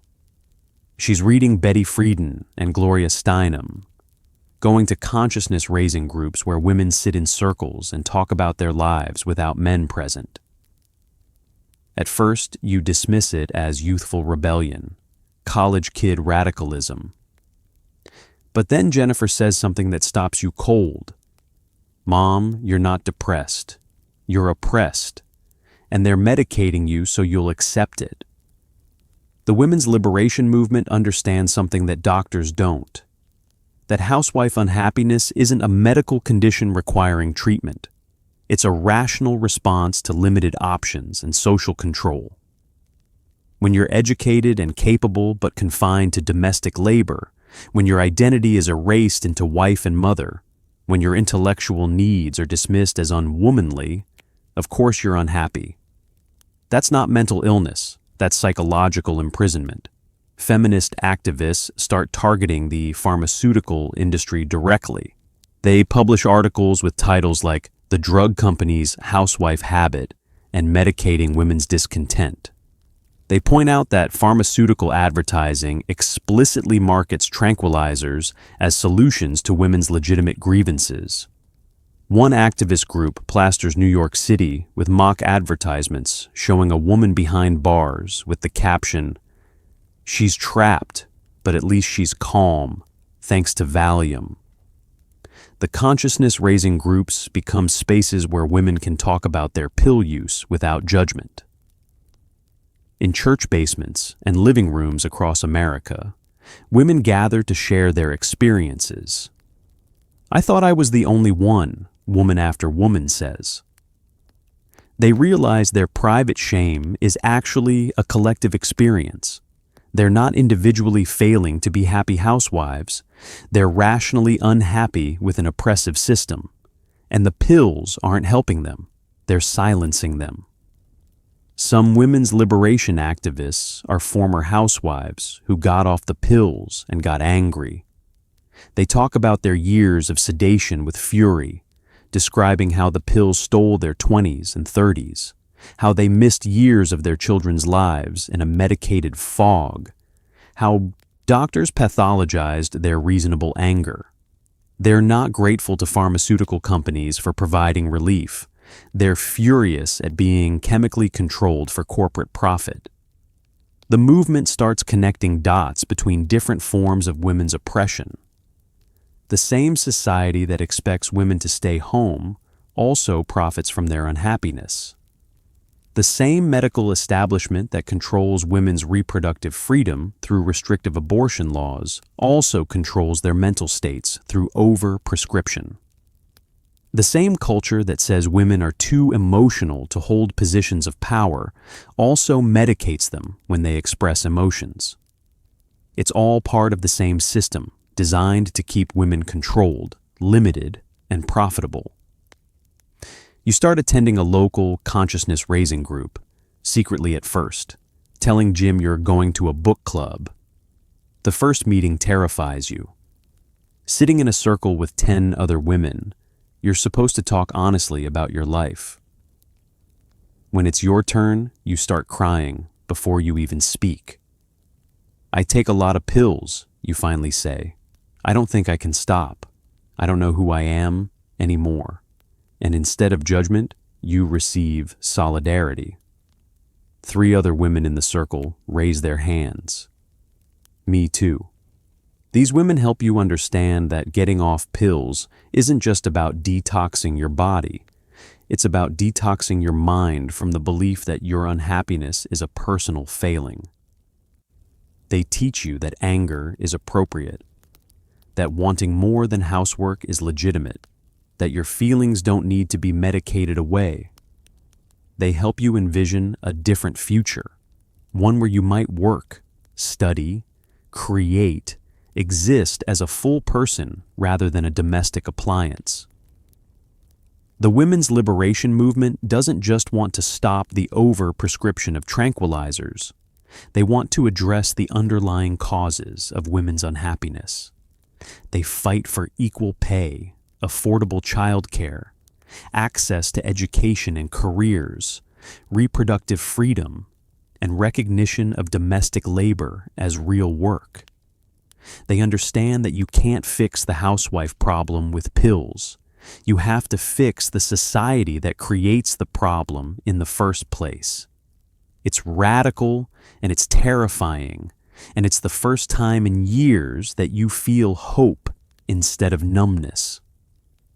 Maybe you don't need to be medicated. Maybe you need to be liberated. Getting off benzodiazepines isn't like quitting coffee. Withdrawal can last months, even years. Your brain has been chemically altered, and it takes time, painful, difficult time, for it to learn how to regulate itself again. Some women never fully recovered. Some relapsed repeatedly. Some replaced prescription pills with alcohol or other drugs. But some made it through, emerging on the other side angrier, wiser, and determined to tell their stories so other women wouldn't fall into the same trap. You start working with a new doctor, a young woman from the city who actually believes in tapering. Dr. Chen is nothing like Dr. Henderson. She listens when you talk. She doesn't dismiss your concerns. She explains how benzodiazepines work on your GABA receptors, how your brain has down-regulated its own calming neurotransmitters because the pills have been doing the work. Your brain needs to relearn how to calm itself, she says. It will, but it takes time. She creates a tapering schedule. You'll reduce your dosage by 10% every 2 weeks. On paper, it looks manageable. In practice, it's excruciating. That first reduction from 30 milligrams to 27 milligrams seems tiny, barely noticeable. But 3 days later, you feel it. Increased anxiety, racing heart, trouble sleeping. This is normal, Dr. Chen assures you. Your body is adjusting. The symptoms will pass. The next reduction is harder, and the one after that is even worse. You're down to 20 milligrams, and you feel like you're dying. Every nerve ending is on fire. Sounds are too loud, lights are too bright, your skin feels wrong. You can't sleep for more than an hour at a time. Your hands shake constantly. You cry without provocation, huge racking sobs that seem to come from somewhere deep and primal. You're not just withdrawing from the drug, you're withdrawing from years of suppressed emotion. Support groups become your lifeline. Dr. Chen connects you with other women who are tapering off benzodiazepines. You meet in a church basement on Tuesday evenings, and everyone looks haunted, exhausted, barely holding on. But they understand. When you describe the electric zaps you feel in your brain, they nod. They've felt them too. When you talk about the terror that grips you at 3 a.m., they get it. This is a special kind of hell that only people who've been through it can comprehend. Some women in the group have been tapering for over a year. They're down to tiny doses, quarter tablets, slicing pills into smaller and smaller pieces. They warn you about the final jump, going from a tiny dose to 0. That's the hardest part, Marie says. She's been off for 3 months now, and she still has bad days. But it gets better. Slowly, it gets better. Your family doesn't understand why you're putting yourself through this. Jim thinks you were fine on the medication and you're making things harder for everyone by quitting. You were happier before, he says, which is both true and not true. You were more numb before, more compliant, easier to live with, but you weren't happier, you were absent. Your children are confused by these mood swings, these tears, this raw version of their mother they've never seen before. There are setbacks. At month 4, after a particularly bad week, you take a full dose of Valium from your emergency stash. The relief is immediate and profound, and you hate yourself for caving. At the next support group, you confess. I relapsed, but the women don't shame you. It happens, Dr. Chen says. You're not starting over. You just had a bad day. Tomorrow, we keep tapering. The months blur together into a fog of discomfort. Month 6, you're down to 10 milligrams. Month 8, 5 milligrams. Month 11, you're taking tiny slivers of pills, amounts so small they seem meaningless, but your body notices every reduction. You track your progress in a journal. Days since last increase, symptoms, victories. Slept 4 hours straight feels like a miracle. Went to grocery store without panic attack is worth celebrating. Around month 13, something shifts. The anxiety is still there, but it's manageable now. Your sleep is improving. The brain zaps are less frequent. You're starting to feel things again. real things, not chemically mediated approximations of feelings. You laugh at something genuinely funny, and it surprises you. When was the last time you really laughed? Month 15, you take your last quarter tablet of Valium. Dr. Chen scheduled this day weeks in advance, framed it as a graduation. You sit with the tiny piece of pill in your palm, this thing that has controlled your life for years, and you swallow it. Then you wait for the sky to fall. It doesn't. The next day is hard.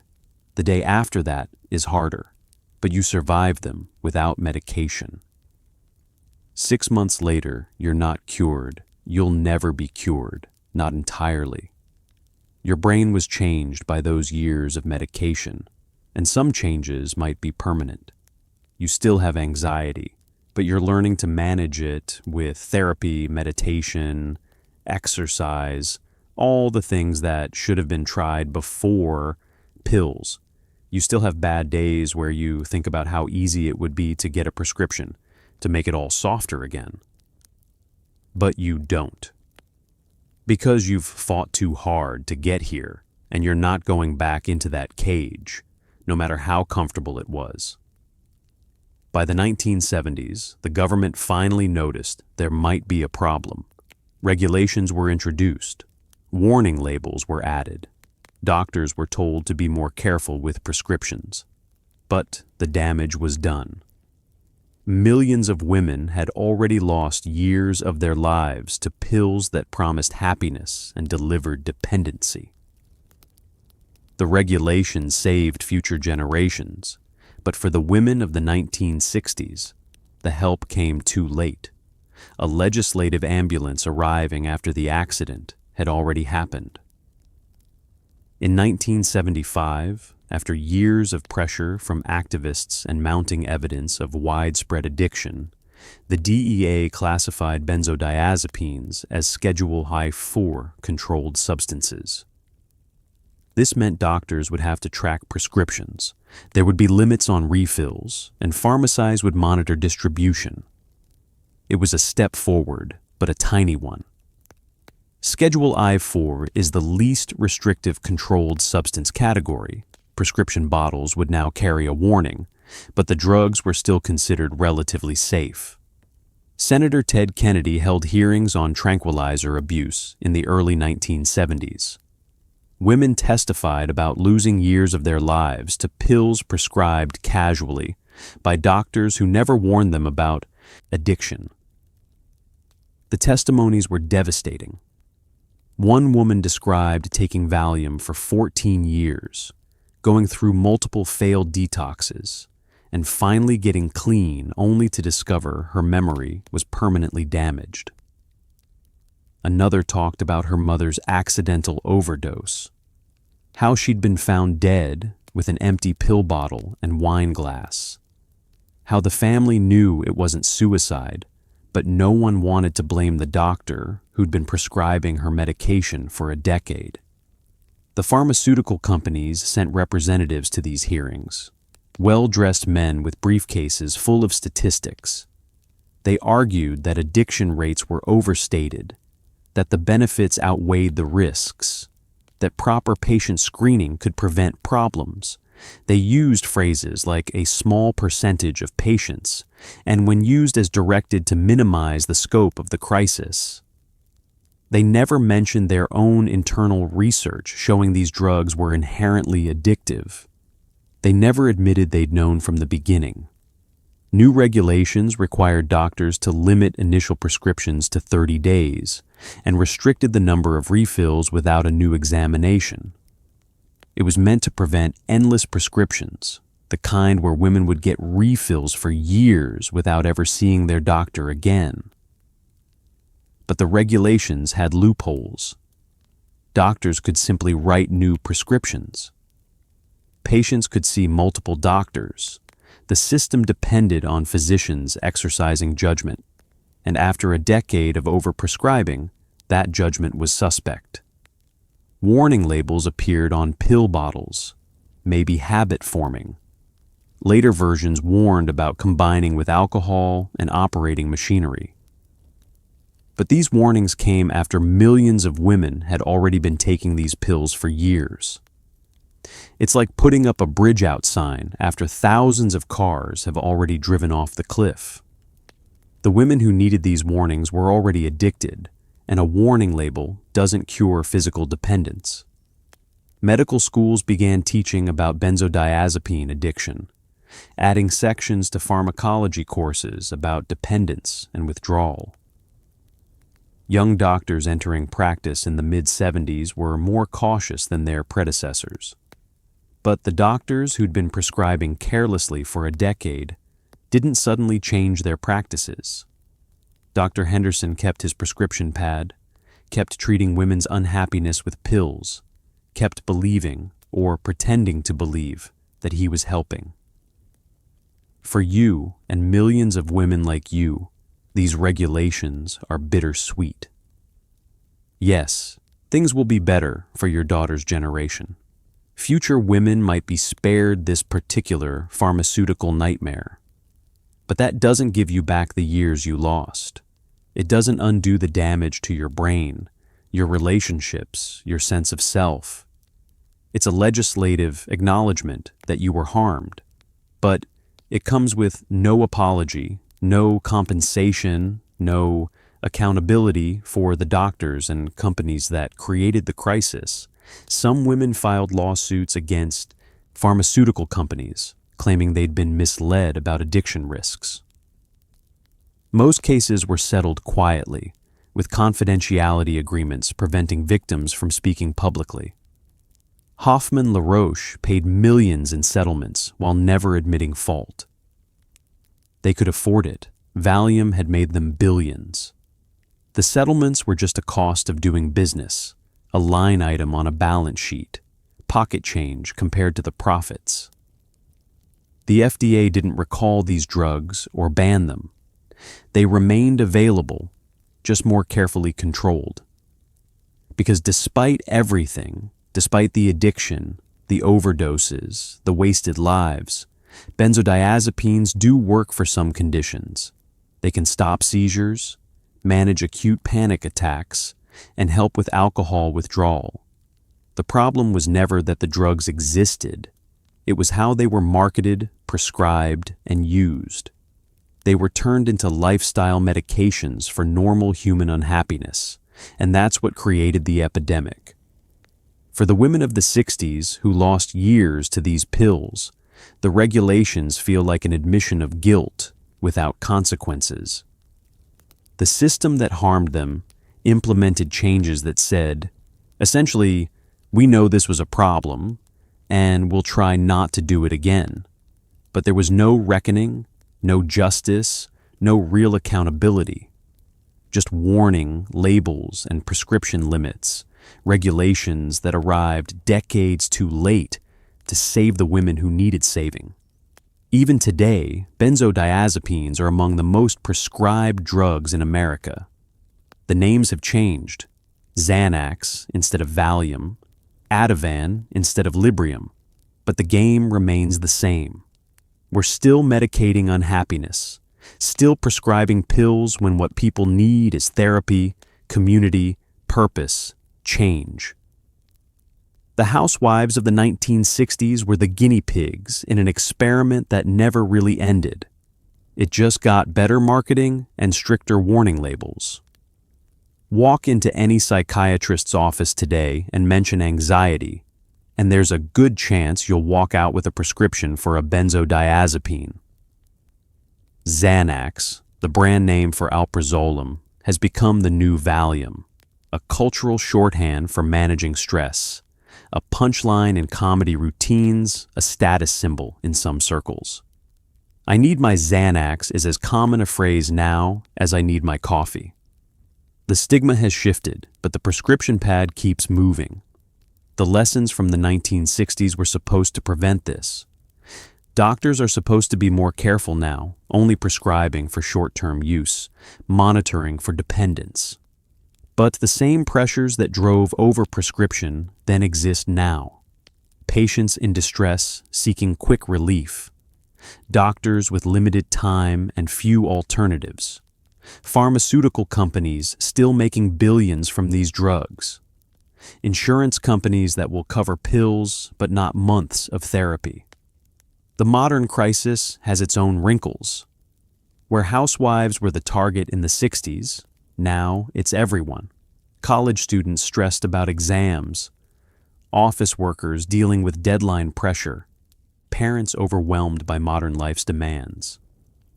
Anxiety has been democratized, and so has the medication. Benzodiazepines are now prescribed across gender, class, and age lines. The teenage girl having panic attacks gets Ativan. The young professional with social anxiety gets Klonopin. The elderly man with insomnia gets Restoril. We've also developed a secondary market, counterfeit pills sold online or on the street, often mixed with fentanyl, killing thousands. The crisis has evolved. It's not just prescription addiction anymore. It's illicit drugs masquerading as legitimate medication.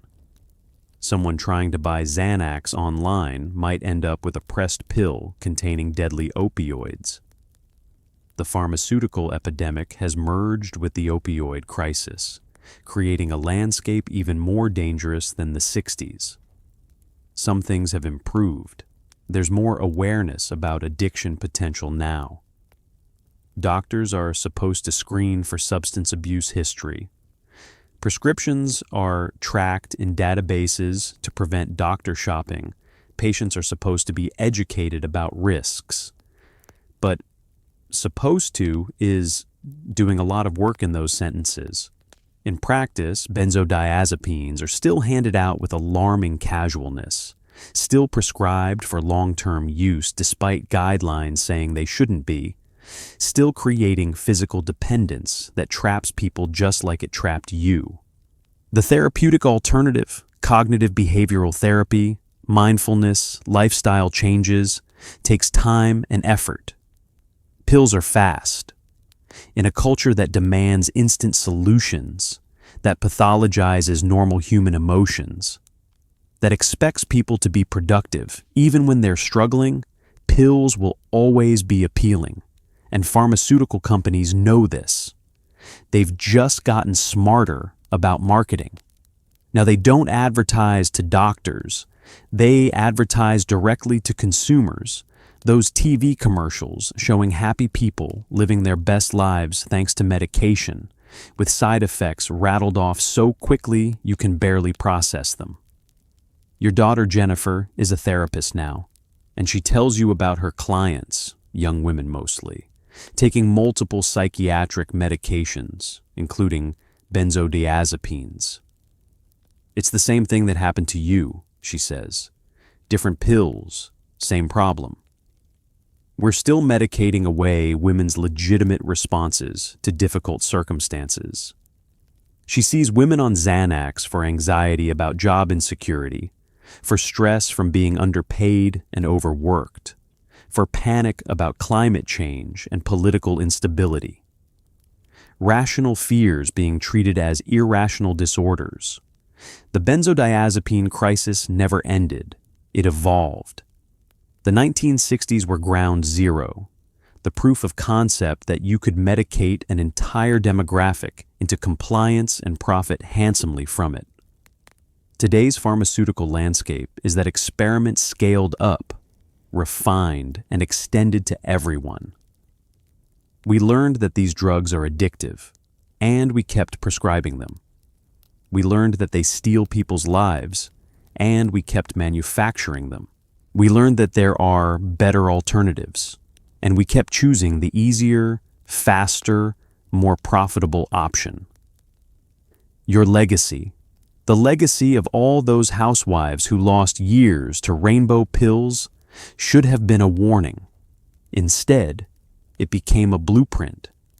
The pills have changed colors, changed names, changed target demographics. But they're still doing the same thing they did to you, offering chemical relief for existential problems, creating dependence while claiming to cure anxiety, making billions for pharmaceutical companies while stealing lives from the people who take them. The experiment continues, and the guinea pigs are multiplying. It took decades, but eventually the women who survived started talking. Memoirs were written. Documentaries were made. The story of the rainbow pills and the suburban mothers they nearly destroyed became part of our collective memory. These women refused to let their suffering be forgotten, refused to let it be dismissed as personal weakness when it was systematic medical negligence. Their voices, finally heard, became a warning. Dependency doesn't always look like what you expect, and sometimes the most dangerous dealer wears a white coat. You're 63 years old when you finally write your story down. It starts as a letter to your grandchildren, an attempt to explain why grandma sometimes gets quiet when they complain about taking vitamins, why you keep all your medications in a locked drawer, why you get upset when you see prescription drug commercials on TV.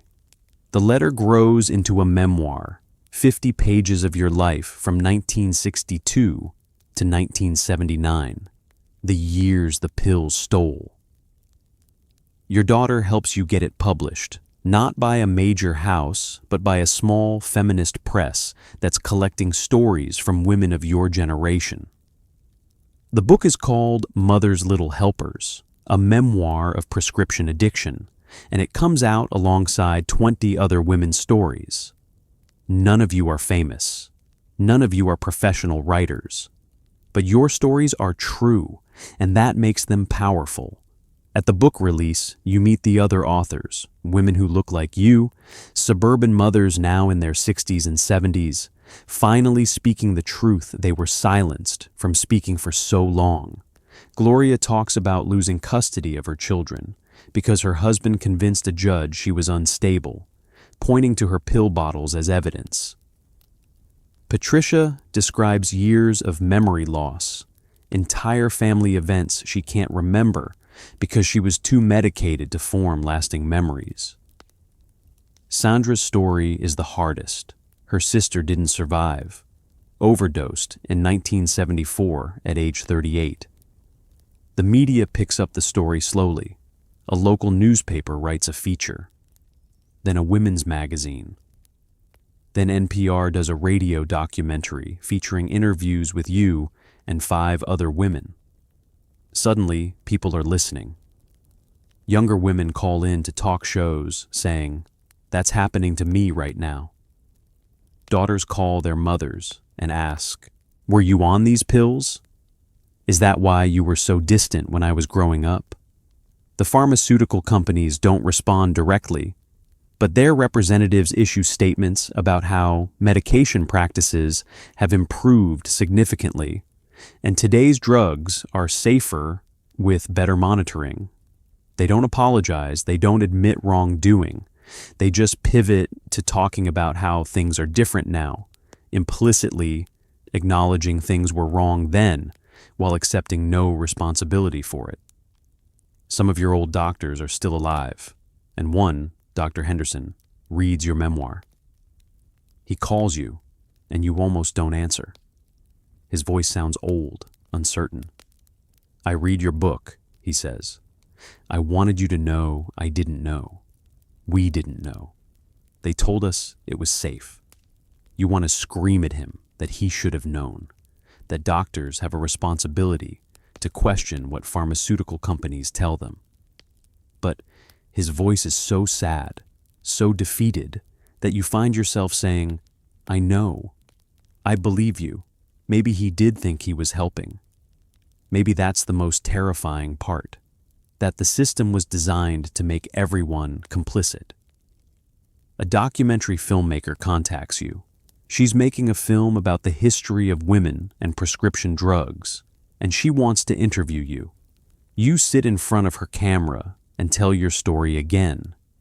And this time, it's being recorded for archives, for future generations. The director cries during your interview. "My grandmother was just like you," she says. "I never understood why she was how she was. Now I do." The documentary airs on PBS and reaches millions of people.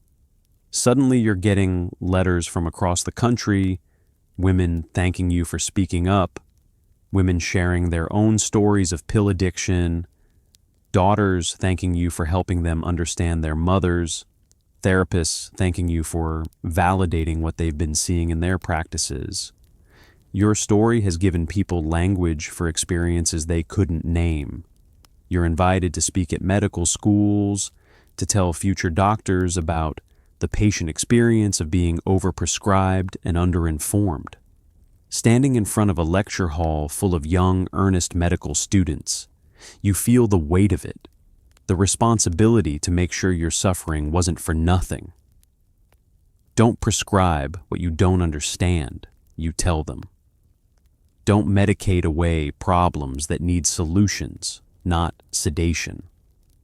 Listen to your patients when they tell you something's wrong. Some medical professionals get defensive. After one talk, a doctor approaches you angrily. "We're trying to help people," he says. "You're making us sound like villains." And you look him in the eye and say, "Good intentions don't undo harm. You need to do better." He walks away angry, but later you receive an email from him. "You were right. Thank you for the hard truth." The most meaningful response comes from women your age who never told their stories, who lived with private shame for decades, who thought they were the only ones. They write to say, "Thank you for speaking for me. I couldn't find the words, but you did." And you realize that your voice has become plural, that you're not just telling your story, but the story of a generation of women who were systematically medicated into silence and are only now, at the end of their lives, being heard. Here's what breaks your heart when you think about it.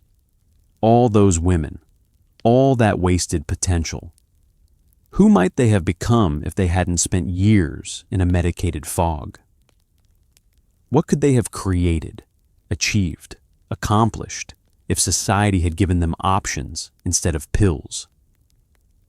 We'll never know. The rainbow pills didn't just steal years from individual women.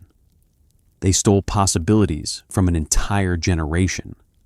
And that's a loss we're still trying to calculate, decades later. You think about yourself at 32, educated, capable, full of ideas and energy, and you wonder who that woman might have become if she hadn't been sedated for the next 15 years. Maybe you would have gone back to college and gotten a graduate degree. Maybe you would have started a business, written a book, become a teacher, an artist, an advocate. Maybe you would have simply been present for your children, really present, creating memories instead of gaps where memories should be. You think about Barbara, your friend from the Tuesday coffee clatches, who was brilliant with numbers. Before kids, she'd worked as a bookkeeper, loved the precision of balancing accounts. But she spent her 30s and 40s sedated, and by the time she got clean, the world had moved to computers, and she couldn't catch up. She spent her later years working retail, her mathematical mind going unused, a waste of talent that breaks your heart.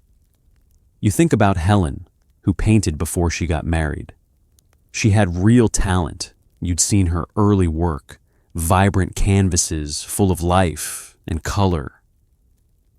But she stopped painting after the pills started, said she couldn't concentrate, couldn't care enough to finish anything. By the time she got clean, she'd forgotten how to see the world as art.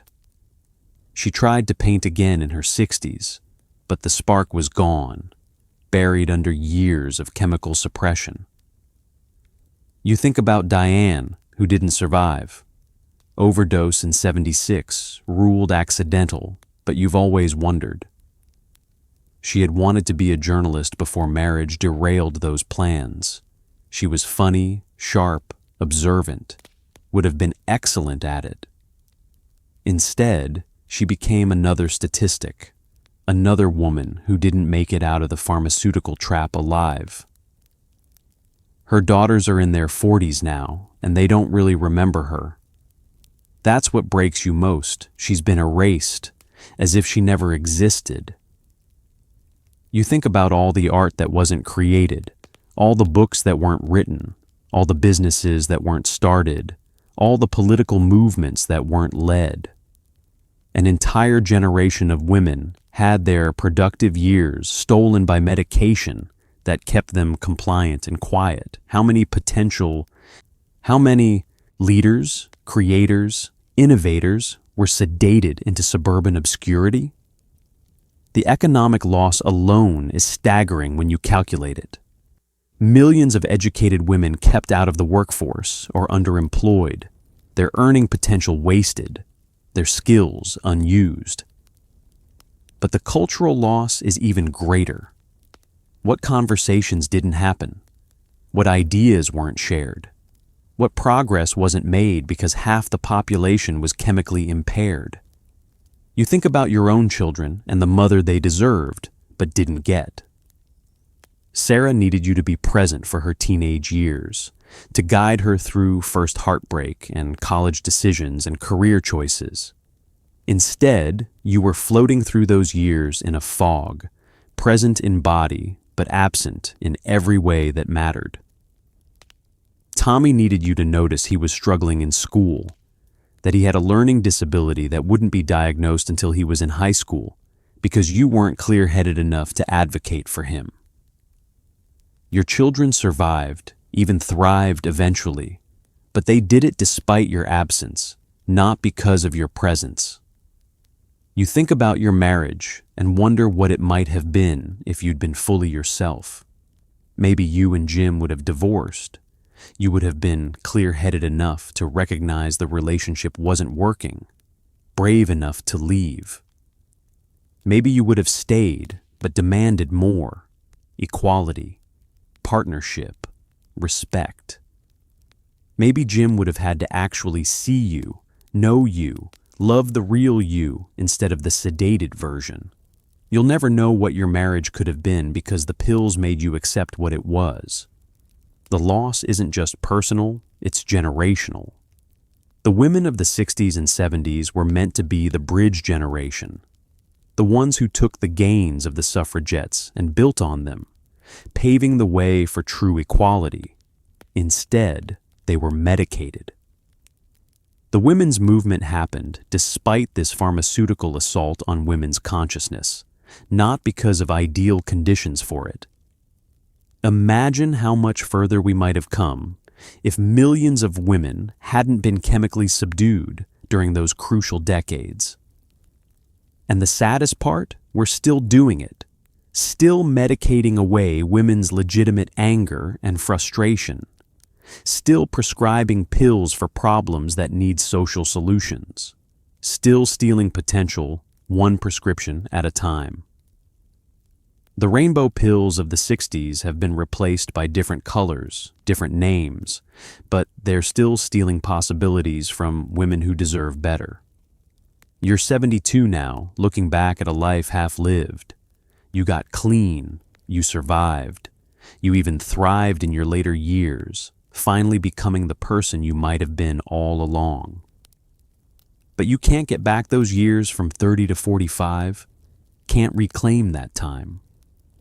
And you're one of the lucky ones. You survived, got clean, lived to tell the story. How many women didn't? How many are buried in suburban cemeteries, their potential buried with them, their stories forever, silenced by the very pills that were supposed to help them? The rainbow pills promised happiness and delivered oblivion. They promised relief and delivered dependency. They promised to help women cope with being housewives, and instead stole their ability to imagine being anything else. That's the real crime, not just the addiction, not just the wasted years, but the stolen possibilities, the lives that might have been, the women who could have changed the world if only someone had given them choices instead of pills. So That's the story of the rainbow pills that killed American housewives in the 1960s counterculture, except they didn't just kill bodies, they killed time, potential, and possibilities. Millions of women lost years of their lives to medications that promised happiness and delivered dependency, prescribed by doctors who either didn't know or didn't care that they were creating addicts, manufactured by companies that absolutely knew and chose profit over safety. The women who survived carry those lost years with them, gaps in memory where life should have been, relationships damaged by absence, even while being physically present. Their children grew up with mothers who were there but not there, learning early that pills could make feelings go away, that unhappiness was a medical condition rather than a reasonable response to limited options. The legacy ripples forward through generations, shaping how we think about emotions, medication, and women's roles even now. And here's the thing that should haunt us. We didn't really learn the lesson. Benzodiazepines are still among the most prescribed medications in America. We've just gotten better at marketing them, better at justifying them, better at pretending this time is different. The housewives of the 60s were the experiment, and instead of ending it when we saw the results, we expanded it to everyone. Different decade, different pills, same fundamental problem. We're still medicating away pain that's trying to tell us something needs to change. But those women who survived and spoke up, who wrote their memoirs and made their documentaries and told their stories to anyone who would listen, they gave us something precious. They gave us a warning. They showed us what happens when we prioritize compliance over consciousness, when we choose sedation over solution, when we let pharmaceutical companies profit from human suffering. They refused to let their pain be for nothing.